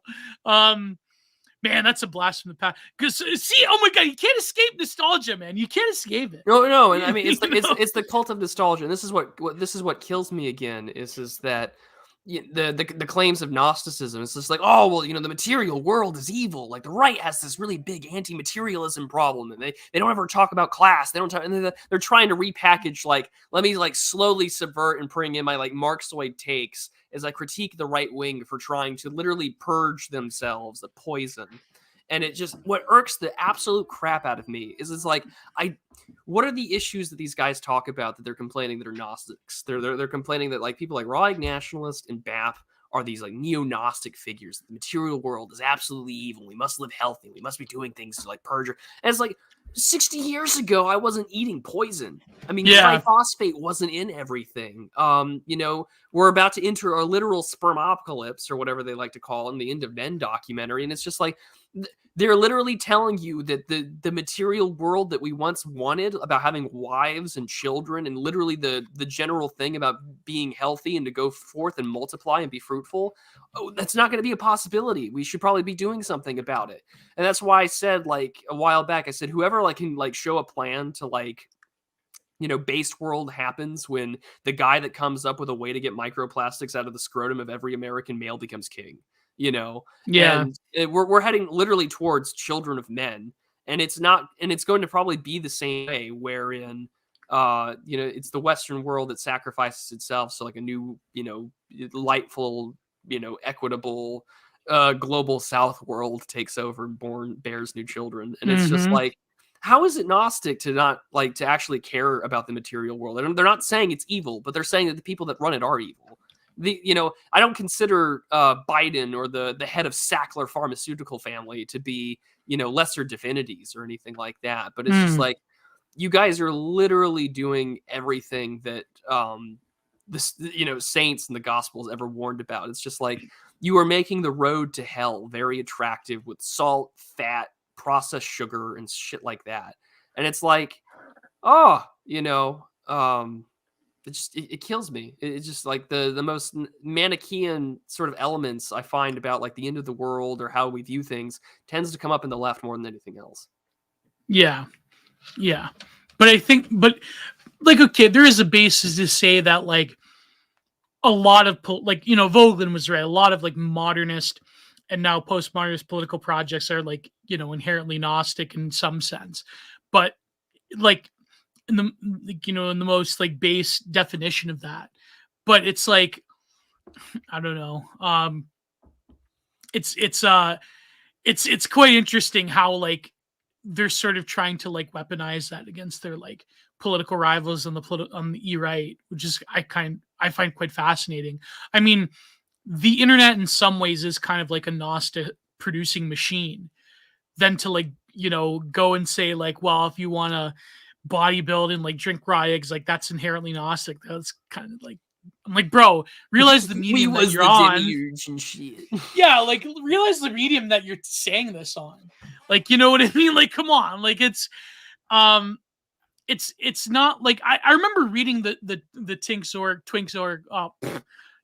article, and I was like, what is he trying to get at here? Like, is he like it didn't fit, you know what I mean? I don't know, maybe it's because I'm biased or whatever, because he seems to be like, it seems like hating on Tink Zorg is sort of like normie sadism on me, right? Like it's an acceptable target. My favorite lolcow.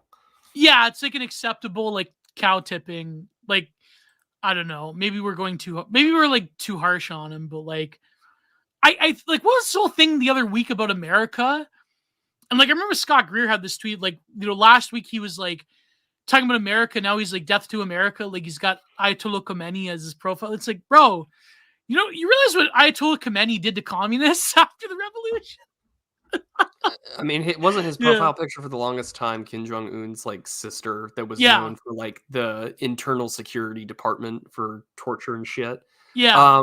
But I mean, he also had gotten some flack for basically saying like, well, sorry, white American right wingers that are concerned about like immigration, like this is just the cost of running an empire, and you're just yesterday's news, and it's just like, Not really. Who are you?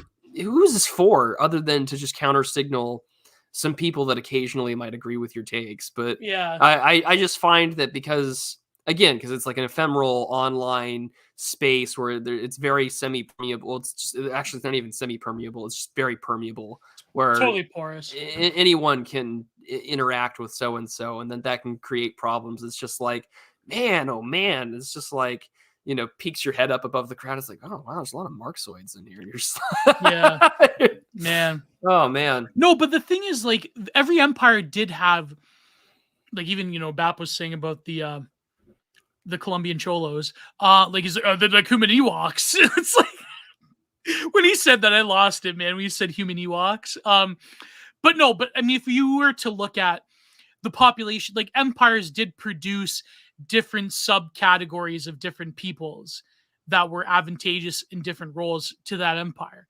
The Indians have been perfecting like crazy caste-based race science for like thousands of years, but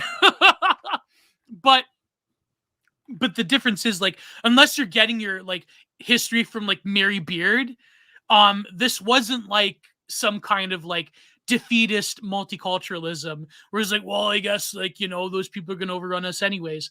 It's like, no, different empires managed the different, like, human, the different, like, diverse crop of humans they had within their, their different structure. It was very segmented. It wasn't like nowadays where, like, the global American empire has this like crazy Thanatoic notion of multiculturalism.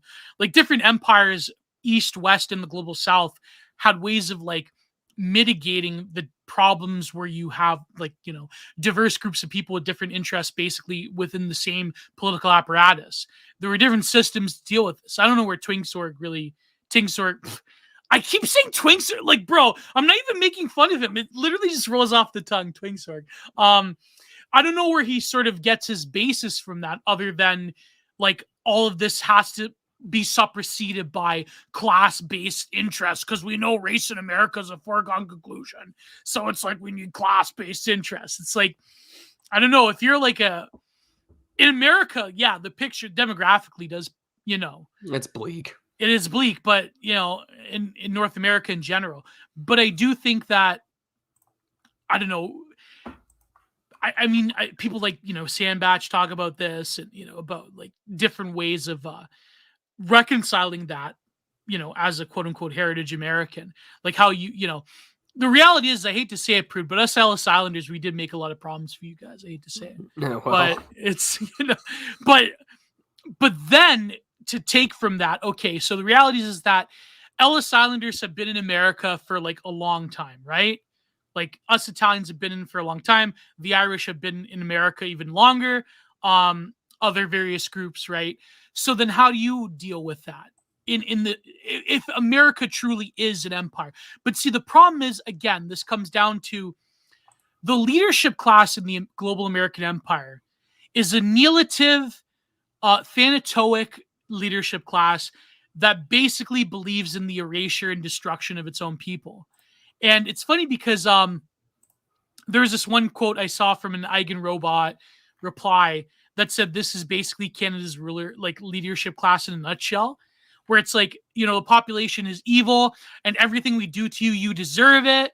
And it's like, you're going to be happy for it because you have the moral sin of being, an Anglophone or a Francophone. So it's like, that's basically I don't think any empire in human history has ever had that explicit, like, unless you're some like, weirdo, like not to say like these theories aren't totally bunk.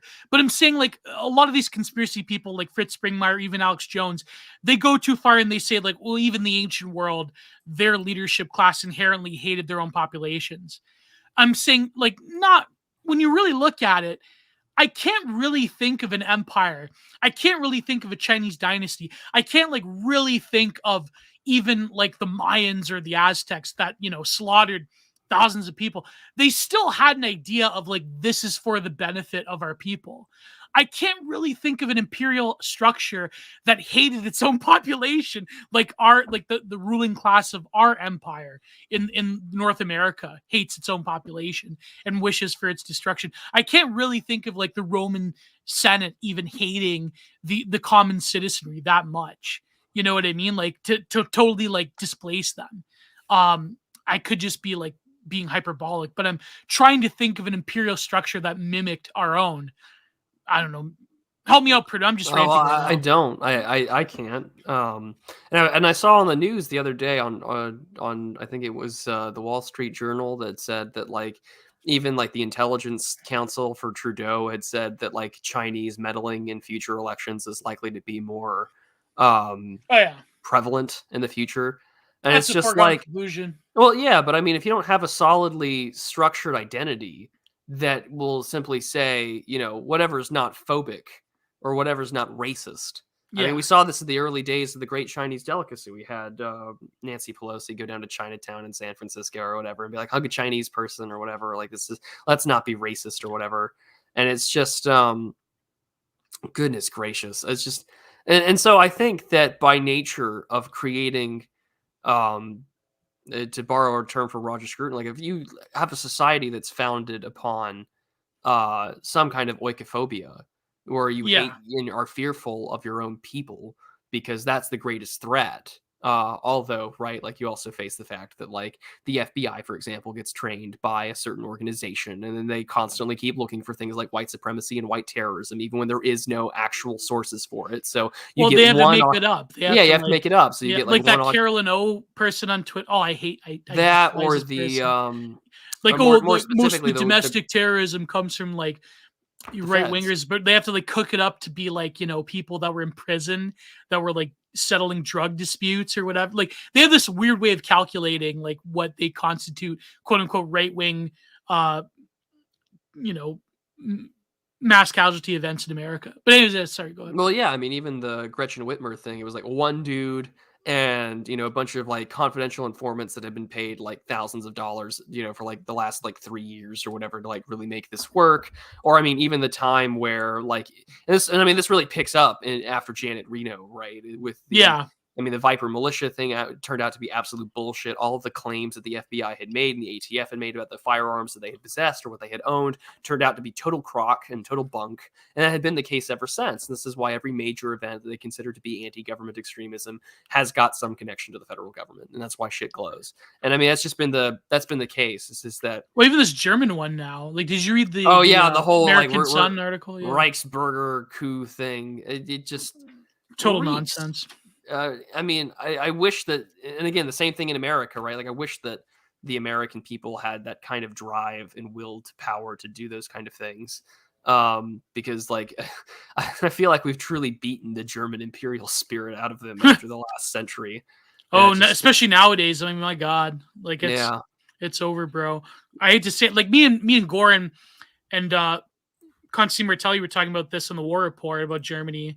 But people are mentioning the Czech Khmer Rouge and maybe the declining years of the Soviet Union.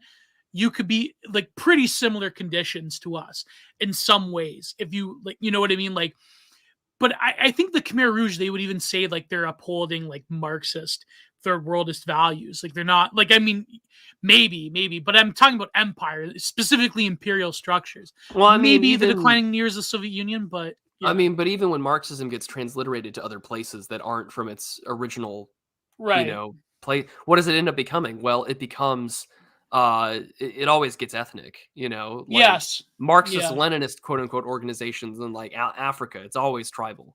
And it inevitably resorts Julius Nyeri is not like a quote-unquote pure like internationalist. Yeah, or You like know? the leader of the Tigray People's Liberation Front. Like you can call yourself a Marxist-Leninist organization. No, you're just literally like an ethnic militia. Like Yeah. you're slapping on leftist stuff for, I guess, either like the appeal or the international aspect or the Gibbs or whatever. But it's just like it always resorts down to this. This is why I always kind of find the class discourse in like the West to always be so interesting. It's like, guys, like we're human. Like this hasn't changed. Yeah. You know? Well, that's like what Gordon said. GSPs, like we were talking about Russia, right? Like about in this, when Stalin took over, and he goes, the thing is, like a lot of boomers and a lot of like Gen Xers and millennials, they're sort of been like mind poisoned by liberalism in that they can't conceive of an empire having an ethnicity that they value above other ones. They only think that things are ideological, that there's ideology, there's ideas. This is very like Western liberal nonsense, that ideas drive things only. And so, like, when you look at the Soviet Union, right after the 30s, right? The Soviet Union was basically like a multi-ethnic empire that was being administered by certain population of people, but but also like Lithuanians, Germans, some Polish, a lot of like this other population, the one I'm talking about, right? Like, Yeah. Trotsky came from, but Stalin essentially handed the reins over to ethnic Russians and to Muscovites and other ones that were similarly close. I mean, still like a lot of Tartars retained financial power. Well, that's why Dr. J. Otto Pol is just like he calls it bio-Stalinism.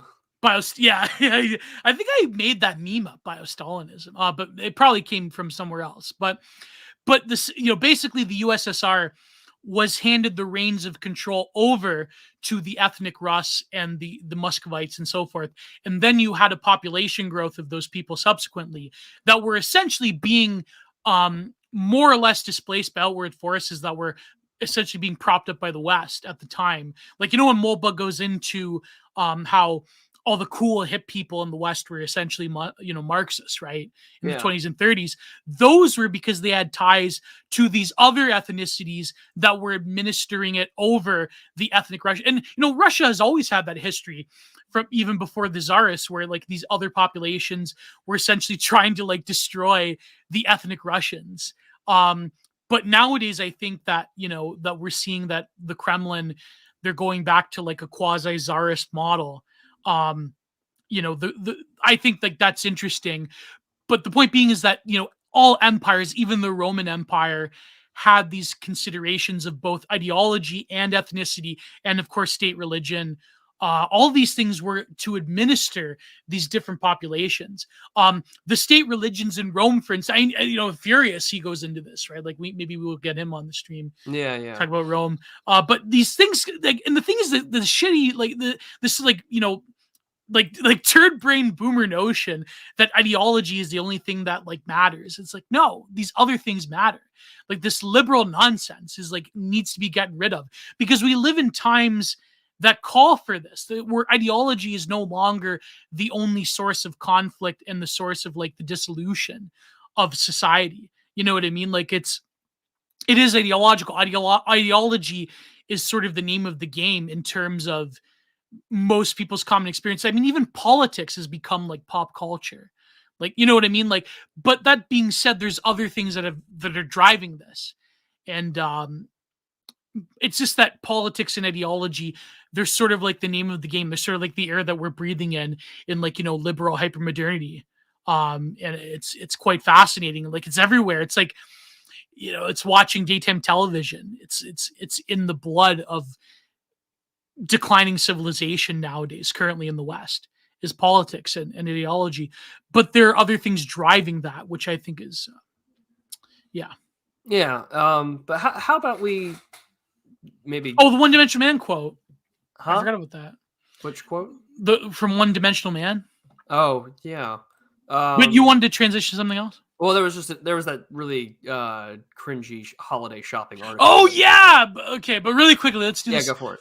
So he says, One-dimensional thought is systematically promoted by the makers of politics and their purveyors of mass information. So again, like I was saying about politics and ideology, their universe of discourse is populated by self-validating hypotheses, which incessantly and monopolitically repeated become hypnotic definitions of dictations. So this is how, like, this is essentially a Marcuse predicting like modern mass culture, instantiating the political messaging of nowadays, right? So then he goes, by virtue of the way it is organized its technological base, contemporary industrial society, or rather nowadays post-industrial society, tends to be totalitarian. For totalitarian is not a terroristic political coordination of society, but also a non-terroristic economic technological coordination which operates through the manipulation of needs by vested interests. So false needs, mass consumer culture, industry, society, like all of these things produce a form of psychic terrorism, you could say. And it's like really like, Adorno, like this is like base trad, not trad, but like this is like based right-winger talking points nowadays that came from like, Marcuse, sorry, not Adorno, Marcuse. Marcuse was like, the punching bag of like all of the older versions of like 2010s right-wing thought. Like when, people talk about cultural Marxism and all that stuff, like people, what they really meant was in Marcuse. But when you actually look at what he's writing, I mean, this is like, but then like people like Tink Sorg and all that, like these, post-left people, they've sort of abused that. And they're like, no, actually, it's all class consciousness that we have to go to. And it's like, well, not really. But but those are great quotes, no? Like they really. No, it's very true. I always find it funny where it's like, well, it's, class consciousness, am I right? And I'm like, so all that you're telling me is that you've reduced yourself to a consumer identity, and you think nothing of yourself in terms of belief, ideology, religion, race. You really just think that you're really nothing more than a consumer, huh? And I mean, to me, that's just like the most baseless, self-defeating. It's self-defeating, and it's just like, oh man, I wish you. I hate consumerism. I hate atomization. I heckin' hate my I need my wholesome chungus communitarian class-based interests, but yet that also reduces me to a shell of consumerism. So yeah, I hate it. Sorry, I hate it so much. I hate consumerism, but we need to have class consciousness, and that's really all I am. So I'm gonna go buy it and get my, my money and just go do what I want to do. And it's just like, but what do you do with your life? It's almost it where it's just like, well, I sleep in a bed with my wife.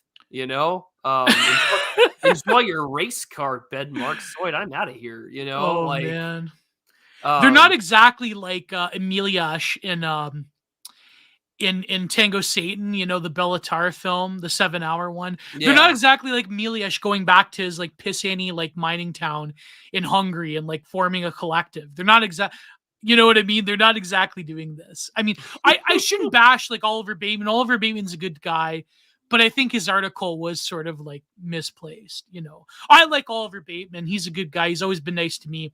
We're both pro wrestling fans, but I think his article, like, I don't know. Maybe we could talk about it with him. I don't know. We can interrogate him on the Digital Archipelago. No, I don't know. There you go. Probably could. We probably could. I think we're both mutuals. So yeah, I get Amy to hound him about it. There you go. But I wanted to finish off with this like really short article from Bloomberg before we get to the super chats. By the way, see those super chats, fellas. Oh, they've been sneeded. Trust me. But by all means, keep sneeding more. This man needs to pay for Christmas presents. My family stopped doing Christmas presents actually years and years ago. So. Oh my! I mean, we'll still do other like little things, but not like explicit. Like, you know what I mean? Like make a big show out of it. But yeah, my extended family, I mean, which is good.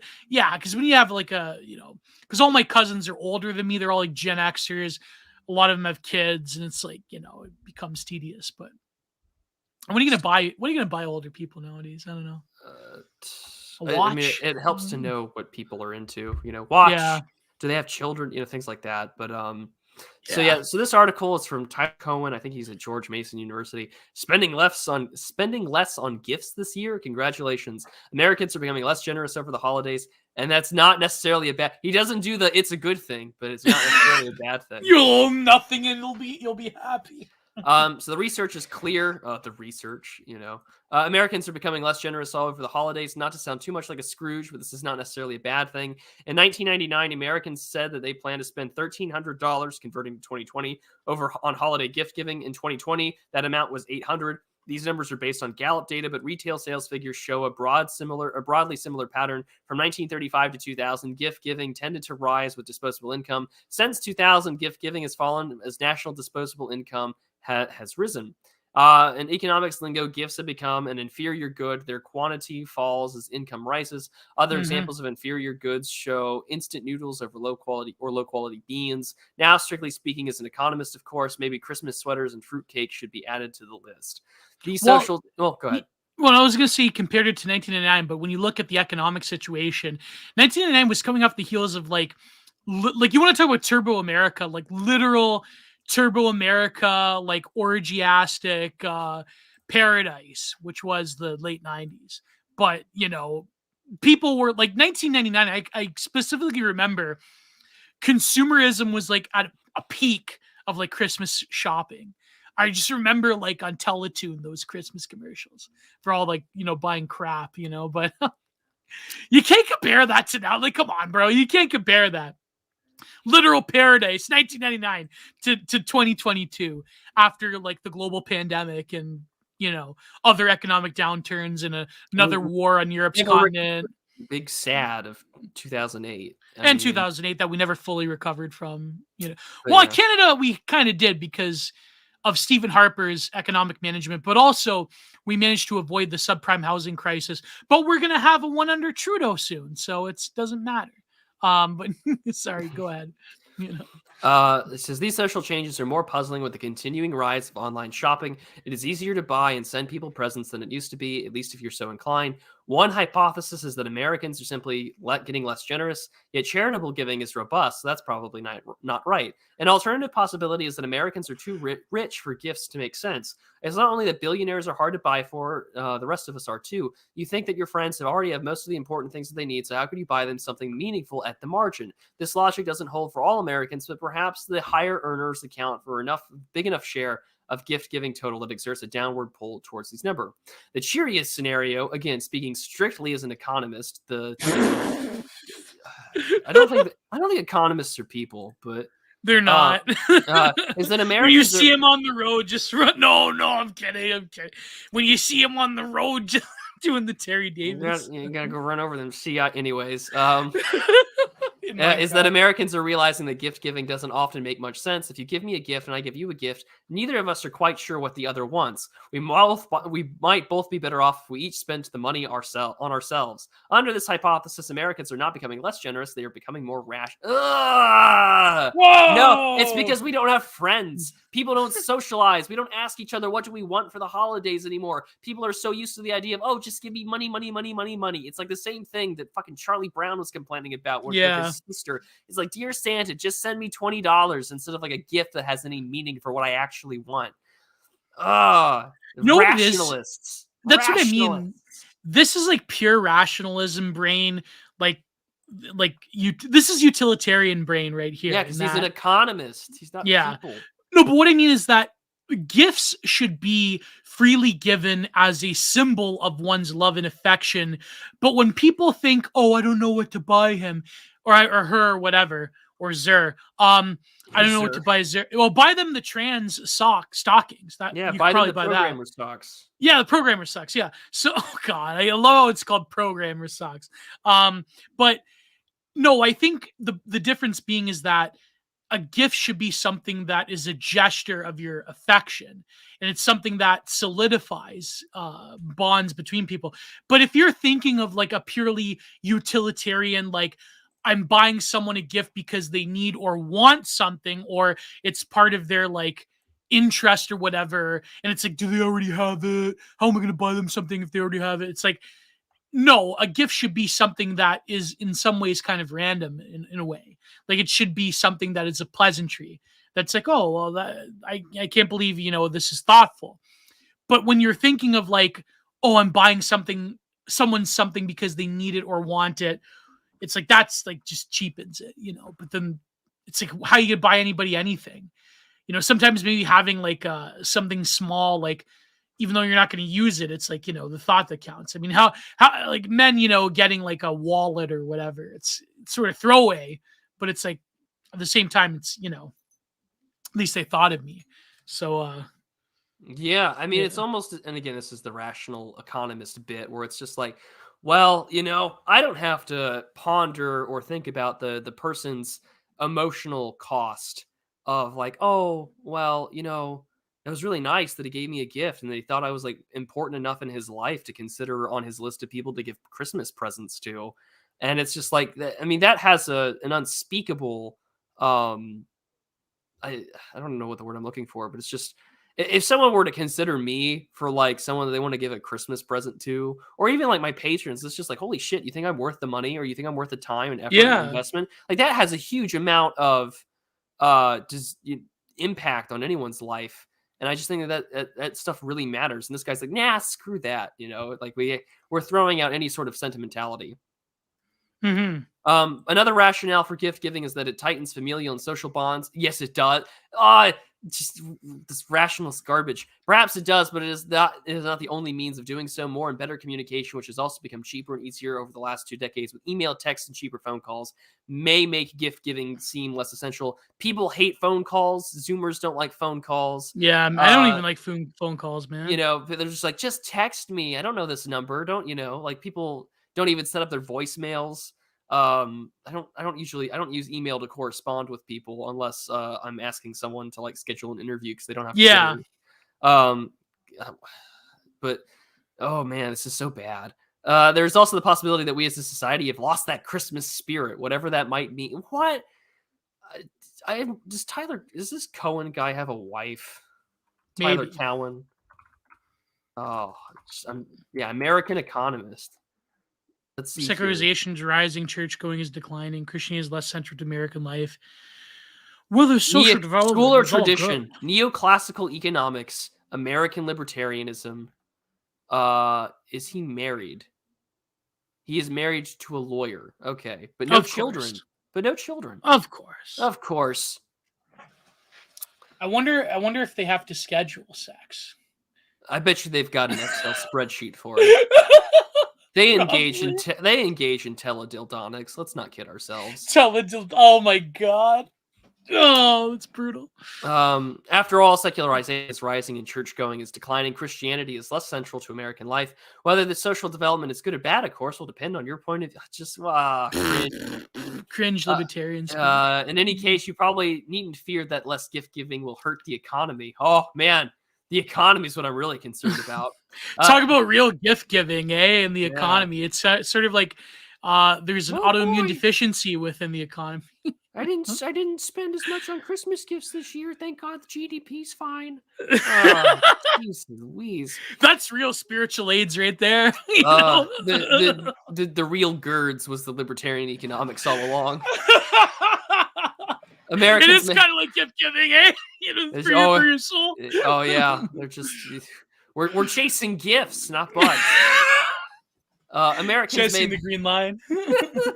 we're chasing the black bank account, not the red one. Americans may be spending less in December, but that gives them more money to spend. Well, Carolyn Ellison had Hep B, so maybe don't pin that weasel. As it stands, advanced economies typically exhibit a seasonal business cycle. There's a boom as the gift-giving season approaches, and a downturn in the new year as consumers contract their spending. As expenditures become smoother across the season, so does economic activity. There is no obvious downside to this development. Maybe it will get somewhat harder to get a retail job in December and somewhat easier in January. In some cases, Americans might save more rather than spread their spending out. But that doesn't hurt the economy, and it might even help people deal with their retirements. Yes, spend less. Become Ebenezer Scrooge. Are there more prisons? Are there no workhouses? But my business was mankind. That was what was his name? Cratchit? Or yeah. Bob Cratchit. So remember gravy and I love that line where you said there's more gravy than grave in you. Where he's like, no, it's just an illusion. I probably just ate something bad. A blob of mustard, a bit of cheese, undigested cheese. Or an uncooked potato. Yeah. But no, I love when people start this economy speak, my mind sort of just wants to turn off when like, well, GDP expenditures when it comes to it's like, oh, bro, like, come on. It's Yeah. Does Ron DeSantis know ESG gets superior returns? What? What's about ESG? Oh, like what do you mean? The environmental social governance? Well, I mean, yeah, because almost as if we have a command economy. Like China. Yeah, it's almost like it's a thing that Charlemagne pointed out about like the Musk thing, where all the news headlines were trying to like stir up buzz about like Twitter's stock price. Oh yeah, what that's Elon's right. doing, Yeah. and it's just like, oh, really? What we're doing is like creating. This is a demand, like a command economy, where the media state apparatus is commanding like bad actors to either get in line or like lose financially. Or you're like Logo to Atlas that believes that because he went to the bank that the bank controls 40% of Twitter. Not like that was hilarious. Like that quote, I'll never get over that quote that I screen capped from Nick Land, where Land is like, you were just making shit up again, weren't you, Logo? You were just making shit up again, weren't you? Like, can you imagine getting like tongue smacked by Nick Land, like the god of like contemporary kind of philosophy? You were just making shit up again, weren't you, Loco? Yeah. Oh man, I love how Charlemagne like went after him too. And Martin went after him. He's like, "This is the dude that mistranslated." And doesn't realize that both German and Greek are inflection-based languages. No, guys, it didn't actually mean eliminate. Like, oh my stop! Now we can have our wholesome Chungus Marxism.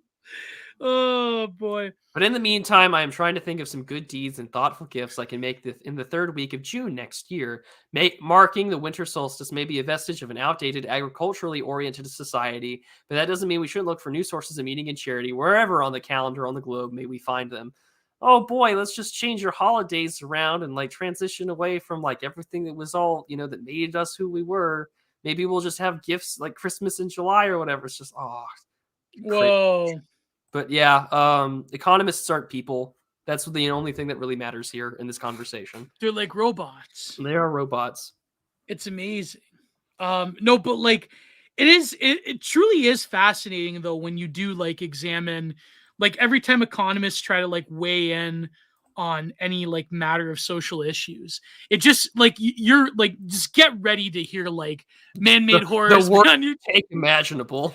Yeah, like the Freakonomics thing, like it was so big back in the day, but then it just like, oh my god, it's like it's, I can't describe it. It's. Well, shall we get to the super chats then? Let's get to the super chat. Do you have anything more to say about that article? To me, I mean, people are spending less because I mean, obviously the economy is contracting. I think that economists just. It's like when they had that, the great clip of Milton Friedman opening a carton of milk.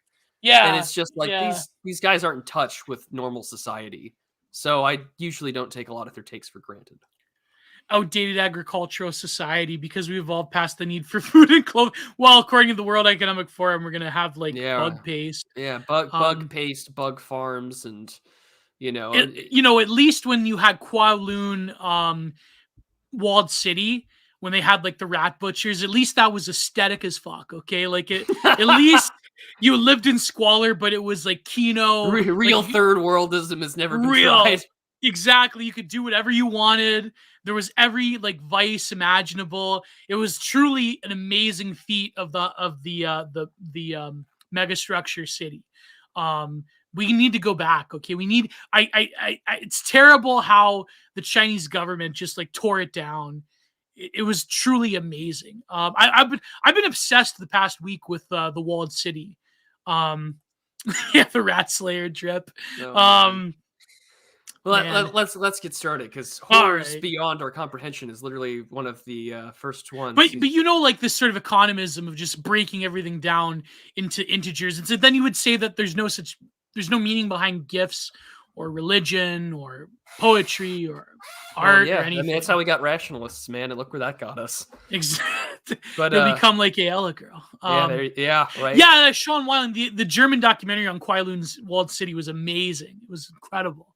She went inside and showed you all the people doing their industries and sorry. I'm just. But Fishy Frenzy for £2 says thoughts on embryo selection. Oh boy.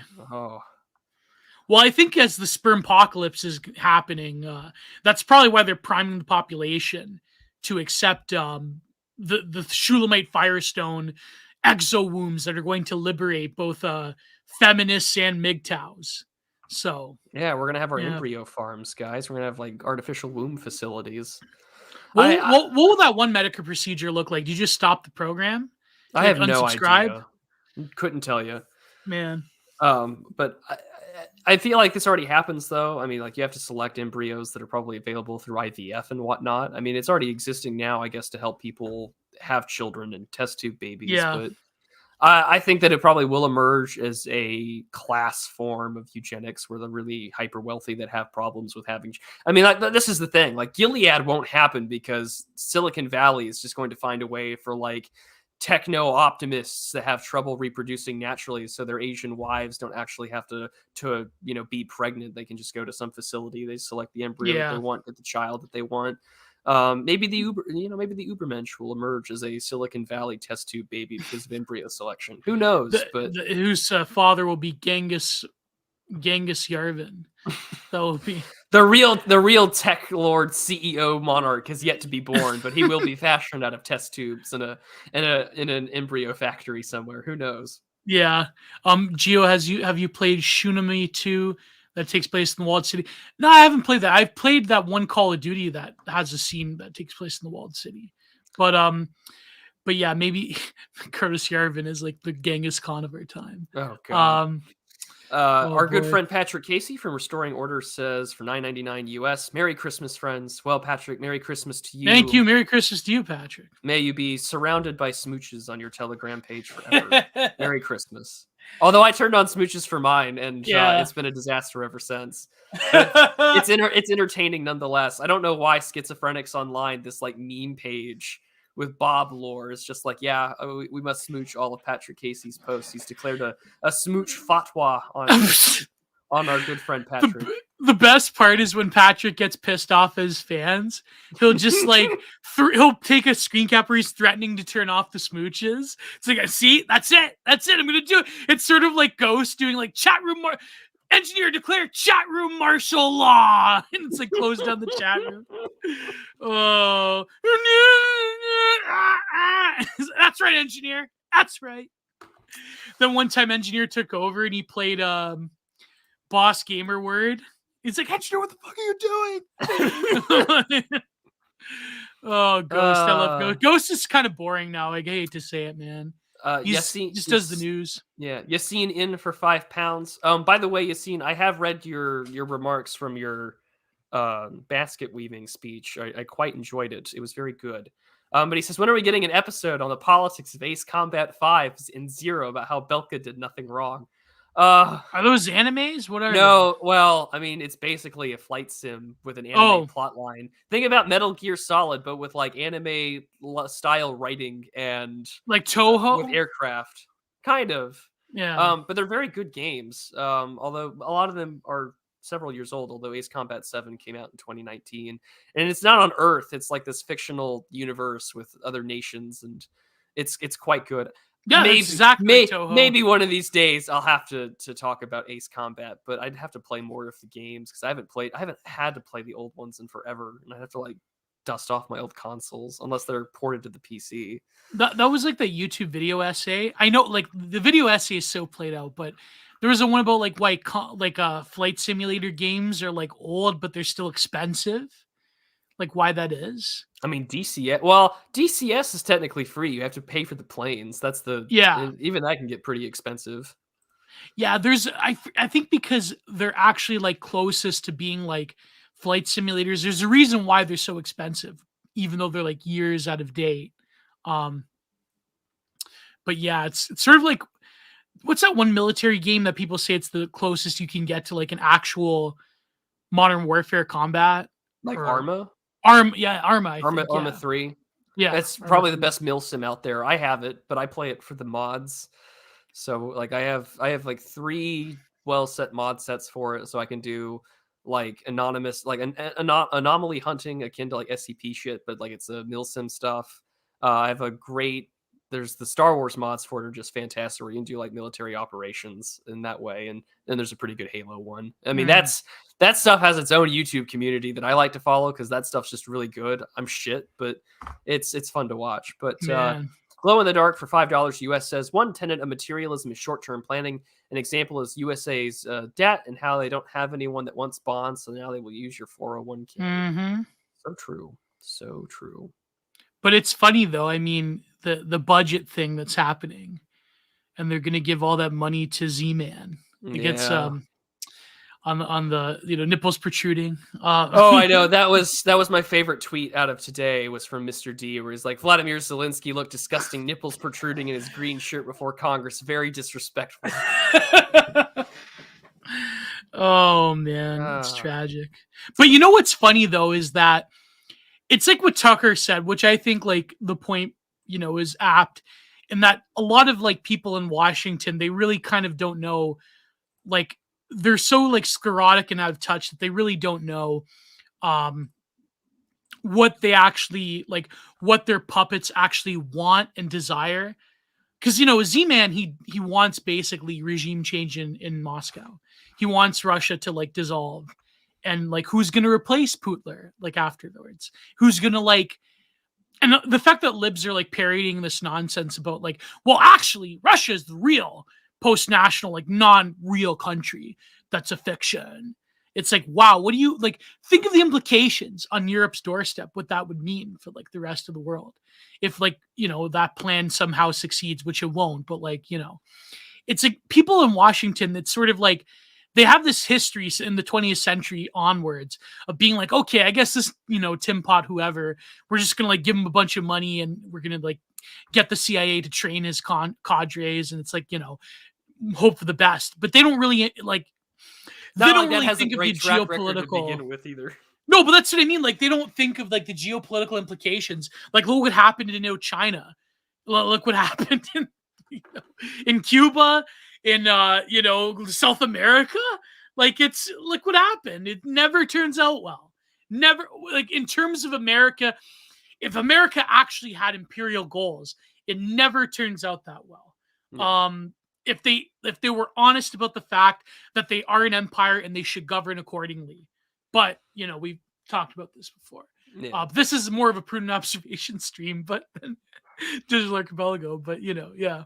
Yassine in for £5 says, listening to your stream whilst organizing my photo albums, do you think the introduction of digital photography has negatively affected photography? What's funny is that that's exactly what Byung-Chul Han says. But at the end of Infocracy, which you should subscribe to my Patreon, patreon.com/Generate Productions to get the full last part of Infocracy. And this week, I think hopefully I'll record the first part of Necropolitics by Mbembe. But no, he talks about how digital photography, in a way, goes back to the ambiguity of the real, the way that we had with classical painting, where painting serves the function of people's portraiture and documenting events. And then photography comes to disrupt this function of fine art. But then, it's almost like we're going back to it because we have more digital photography with more proliferation of recording the real than ever. But yet, listen, you can also support me on buy me a coffee and PayPal. But anyways, no, but the more that we have the proliferation of digital photography, it seems that there's more of an ambiguity as to what is actually real more than ever. There's a paradox there. And Byung-Chul Han is saying because we have this proliferation, the ease of use of digital photography, that becomes just like everything else, where there's now an ambiguity of what is actually the real narrative of something more than ever. But also you could say the digital photography has definitely cheapened the medium of photography. But I don't exactly buy this thesis that photography destroyed artwork or like it destroyed the it destroyed a set of utilitarian purposes to the work of art. But did it destroy artwork in general? Did it destroy painting? No, I don't believe so. I talk about more of photography in my solo variety mega show, but anyways, the digital photography does present very interesting quandaries. But anyways, you go ahead. Sorry, I'm just ranting, Prude. Well, I don't have too much to add here. I think that with the invention of every new technology, there's going to be found a way for an artistic expression to emerge from it. And I think digital photography probably in a lot of ways has got some positives to it. I mean, not to say that film photography nowadays has gotten rather niche in a lot of ways. Plus the technology is harder to maintain. I don't know how many people are like really big technical experts in it, but at the same time, right, people also find the desire for retro stuff, right? Again, it goes back to that nostalgia. Like there's a huge quirky white girl on a college campus with a either a film camera, 90s camcorder, or a 90s camcorder, or there's a YouTube channel where this chick does that, or with like some kind of Polaroid knockoff, right? That'll be the case, Yeah. So I just think that I don't think it's a negative impact, but I do think that with digital, I think my concern more than anything is that how much of our photo collections nowadays are just purely digital. Like no one has photo albums. And I think that that's probably a concern because I hope they're backed up somewhere, right? Like in the same way that like if my photo albums were to burn in a house fire, I hope that I've got them saved on a cloud or something, that way they're not lost forever. Yeah, that's ironically the plot, the very end of Girls' Last Tour, where the digital camera unleashes like thousands upon thousands of photos and videos of what the world was like before, like the whole, like spoiler alert, before like the war that destroyed humanity took place. Like it's funny how like even like digital memory, again, this is another Huachanian point, how digital memory in a way supplants real memory that becomes inferior, not in the sense that human memory is inferior to a machine, but rather the capacity for humanity to find easier solutions to sort of like mythic time, how digital time replaces mythic time that relied so heavily on memory and oral tradition. Now it seems that digital memory becomes an inferior supplanting of what mythic memory was. Now we don't remember things. We just pray to God that the cloud storage saved our memories and our photos and videos and so forth. Well, yeah, it's kind of like the great like sort of technological or I guess fast travel connections that broke with in Cowboy Bebop, where they're all trying to find out like what actually happened to Earth. And they're trying to find digital records of what happened before, and it's almost impossible, and you're relying on like techno collapse records and VHS tapes and stuff like that. Kind of comes to my mind here. But Glow in the Dark again for $5 US says, in my opinion, there are two major parts of materialism: influencers and consumers. Why do I say influencers? Because the reasons consumers buy now is trends. Yeah, in a lot of ways, I do feel like, again, it reinforces that command economy aspect. It's dialectic. Yeah. Are we influencers, Gio? Maybe. Hopefully. Let's get more donos. Both terrifying but welcoming. Exactly. We have to, but we command it for the good, though. Yes. As long as you're aware the fact that you're an influencer. Yeah. All right. Mr. Marcos 588 for $7.99 Australian. Thank you so much. Quite right, Mr. Prude. Get guys in our sphere such as Raig Nationalist, Tristan Haggard, or even our own Furious to get flack for it. So self-defeating. I'm assuming this was the bit about wanting to eat healthy and why a lot of our guys get shit for it, despite the fact that I think telling people that most of our modern society, proved everything that Ivan Illich ever wrote about, that we live in, we have a medical nemesis, but we also have a food nemesis, and they're all here to literally poison you and keep you under control. I mean, there's a reason why we say time and time again, like they really are happy with you just being fat and constantly on medication. Yep. And just slow and not really caring and being androgynous looking. Like they just, I think people that resist that, I think, are not. I don't think that the title of calling them Gnostics was ever. Yeah. It's not really a transcendence. It's more of the same. It's not. It's That's what Keith Woods' point was. Yeah, it's literally wanting to return to a healthier time. Yeah, yeah, like that. No, oh, he meant like about like the biomasses. Like that's not true Gnosticism. That's like yeah. But that was Keith Woods' point. But it's funny because it's like unironically like it's like last night. Jordan Secret tweeted Catherine. She's like, why is they them's always like why is their BMI over 20? And she got ratioed pretty hard by them, but yeah. Our good friend Jimmy Thomas for $6.99. Jimmy Thomas. That kind of sounds like a ghost. Like when he's reading off the Radio Graffiti's names, he's like Jimmy Thomas for $6. Geo is communist. Oh, shut up! Can't stop wave. We should find a way to pump in the can't stop wave. That'd be good. Maybe. Let's see, for $5, what's his name? Oh God. Prudentialist is liver. What? Oh, sorry, kidney. Prudentialist is kidney for $5. Oh, you stupid son of a bitch. I don't know, if someone went out of their way to do that, I'd almost just die laughing on stream. Yeah, we would need like the troll names, the Radio Graffiti troll names. It would be like Prudentless liver, or sorry, kid. Why did I say liver? Fuck. Prudentless kidney. They would troll me somehow. They'd be like, I don't know.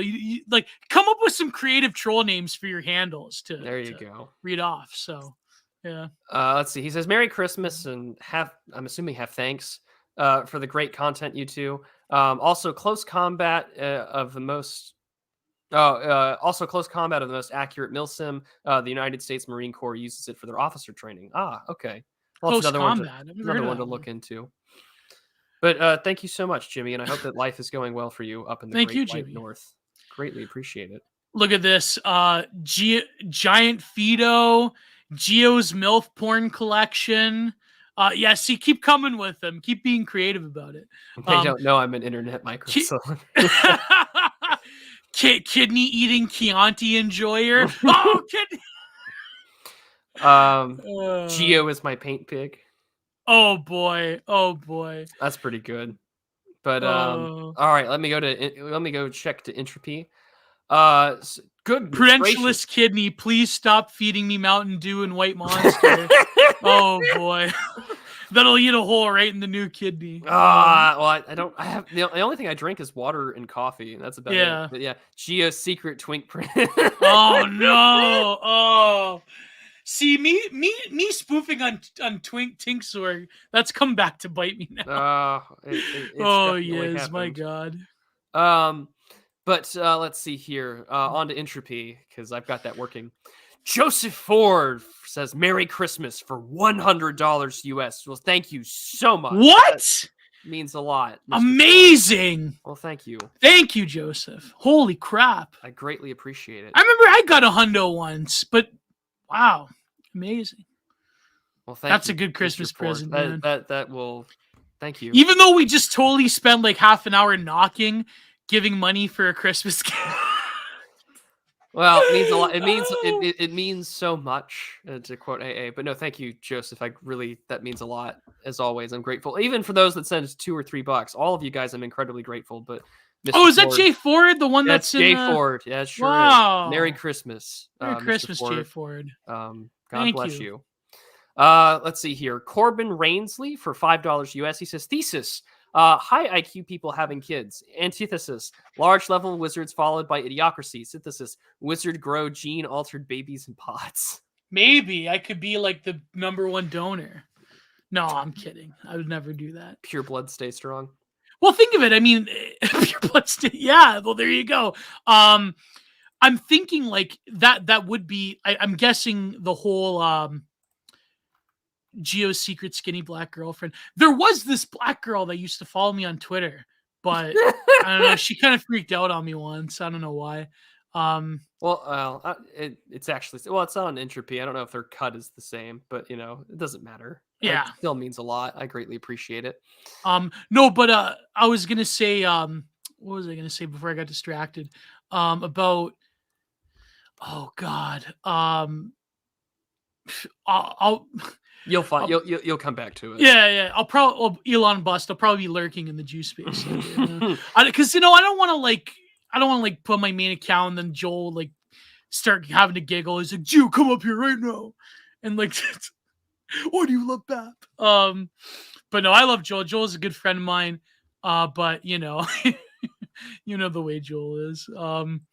But yeah, I streamed with him for the first time, and it was a George Floyd PFP on StreamYard. So I was like, okay, yeah, we're in for some funnies, I guess. Oh man, but no, oh yeah, that's what I can remember about the Cybernet Ninja Zero reminded me of with the terrible comment, fat person, eugenics donor, never gonna happen. Well, maybe, but no, I was gonna say how, like, I guess they're marketing it as how are you going to like basically solve the IQ shredder if given the sperm apocalypse.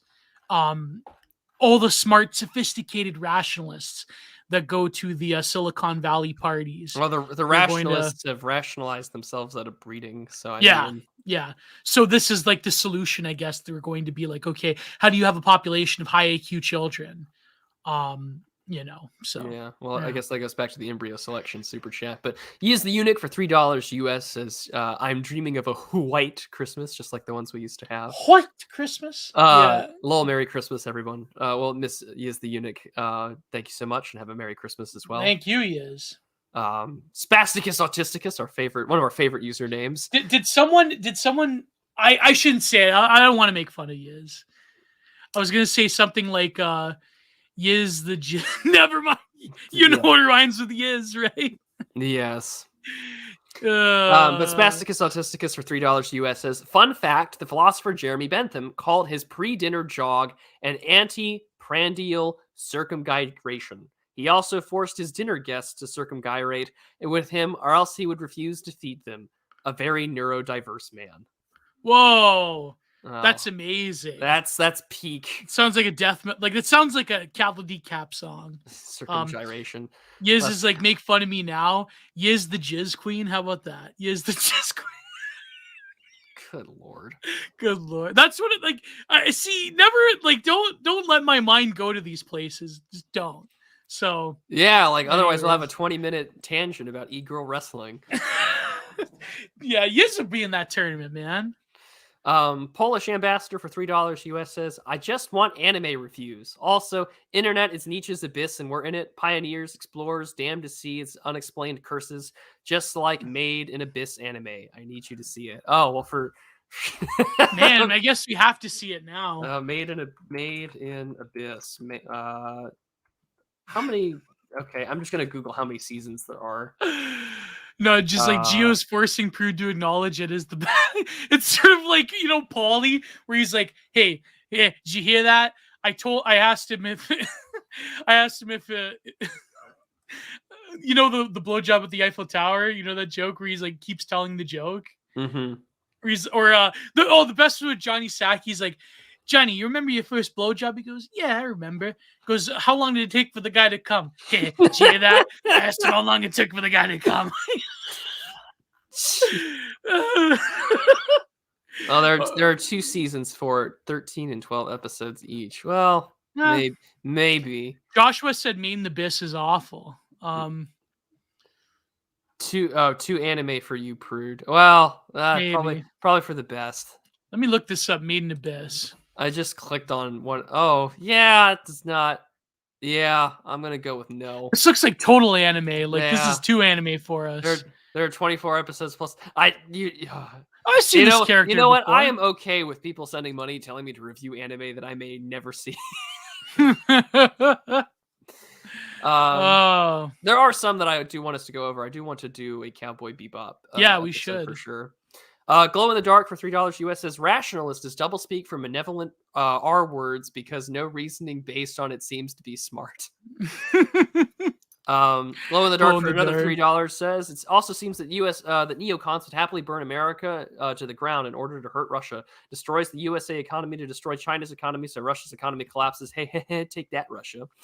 Yeah, that's literally the only way they could destroy Russia's economy is by destroying China. Like that's how desperate they are because the sanctions aren't working. It was never going to work. But it is kind of funny though how they're like even like hinting at going to economic war with China is like the neocon fantasy. Like, how is that going to work? Like, it's not. It's over. It's over, bros. Come on. I don't know. What do you think about that, Prue? I think there are some elites that have such a suicidal tendency to go for the worst kind of things before they die, not really caring about the consequences if it meant they could achieve some kind of victory. But I do think Mitch McConnell will be dead by the time the Sino-American War happens. Well, yeah, and maybe he wants it just to present the fact that he's got an Asian wife. I don't know Mitch McConnell, and I think he's evil, but I wouldn't be surprised. He has an Asian wife. Yeah, Elaine Chao. Oh my God! Let's younger than him. I'm assuming. I'd imagine so. Hold on, Mitch. I'm just gonna look up Mitch McConnell real quick. Mitch McConnell wife. Did he serve in the military? Elaine Chao. No, I don't think he did. He did. The United States Army. He had a medical separation. That's why. So where did he meet his wife? That's the real question. In Vietnam. She doesn't look Vietnamese. What is she, Chinese? I have no idea. American businesswoman. Oh, okay. So she was a business. That makes sense. Oh, another globalist. Okay. I love how like her like her picture on Google looks normal, but then like the portrait from 2019 on Wikipedia looks like airbrushed to hell. Like it's many such cases. Oh, she's Taiwanese. Okay. Oh, okay, that explains everything. They have children together. Doesn't say here. Does I don't think they have children. Mitch McConnell. Mitch McConnell. Yes, but not together. I think he was previously married. Ellie McConnell, Porter McConnell. Yeah, it's from his previous wife Cheryl Redmond. Well, that makes sense. They're all. Yeah, they don't look like Hoppas. No. So she's Taiwanese. Oh, this makes a lot of sense to me right now. Wait, she's his second wife. Oh, so he was Taiwanese. Yeah. So he the boomer second Asian or Latino wife. Yeah. Man. He went with the meme of, well, if it was Latina, he would have gone with the 40% thicker, cleans twice as much meme, but but last but not least, Glow in the Dark for $3 US says neocons have nothing left to destroy but Russia and maybe China. So I think they're more dangerous than neoliberals. Oh yeah. Yeah. Geopolitically they are, but not like internally. Although they'll go along with the neoliberal social policy. Because it is funny though how like the diversity of people that support both sides, like on the Russian like pro-Vatnik side, you have like Mitch McConnell not being gay feels like a plot hole. Well, Lindsey Graham is gay. That's what Lindsey Graham, John McCain, and Marco Rubio are for. Was John McCain gay? Well, I mean, Lindsey Graham was his rent boy, so let's not. Okay, yeah. They say that Harry Reid was gay, or no. Oh come Karl on! Rove. It's in his voice that Harry Reid was a massive. Or Karl Rove was secretly gay. Karl Rove's still alive. Yeah, is he still alive? He's barely alive. But no, it makes like it's funny because what was I gonna say? About like Russia, how like on the like pro-Russian side is like tankies, right wingers. Third worldists, and the pro blue yellow side is like ranges from like Nofo, like they them libs, rad libs to like unironic costume painter fans to like neocons or neoliberals. So it's like the ideological range of like the war that's happening right now is incredible. We're a diverse bunch of it's a diverse crowd of pro and anti, and people will have no opinion. It ranges from like Justin Trudeau to Azov Battalion.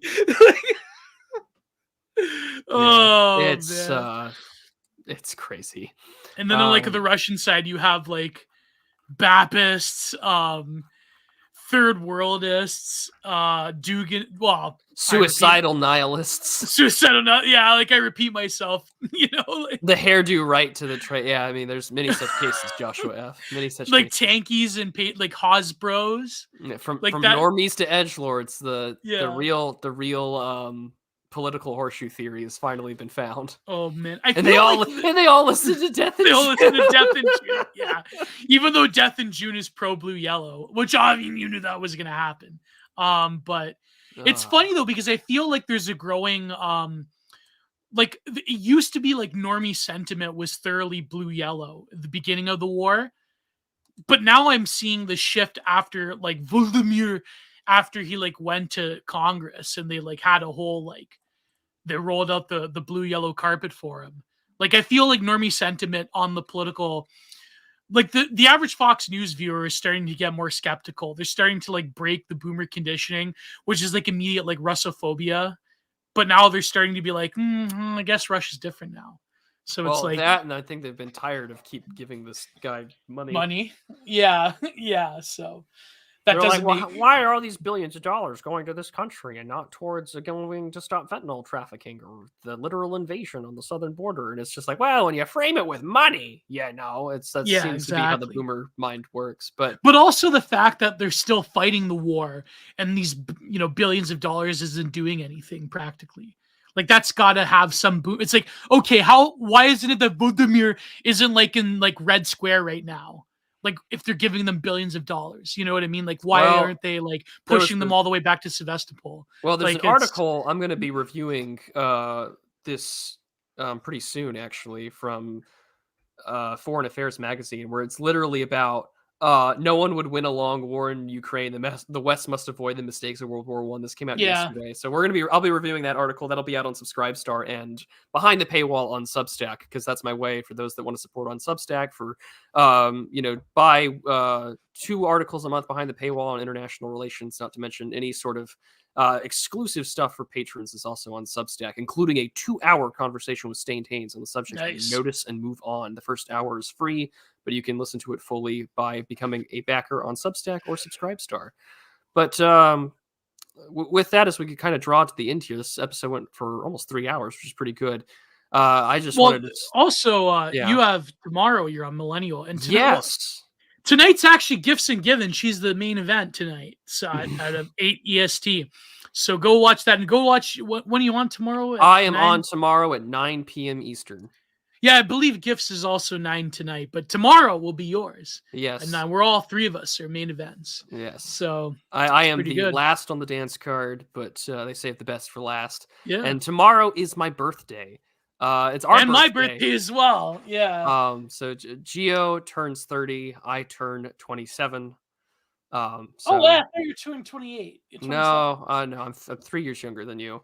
Oh man. Born in 95. But yeah, so I will have a little birthday stream tomorrow for some celebrations in the afternoon, and then I will be on Millennial at 9 p.m. Eastern. As soon as the link is up, I will be tweeting it out. I will be sharing it on Telegram and everywhere else I'm on social media. So it'll be a very good time.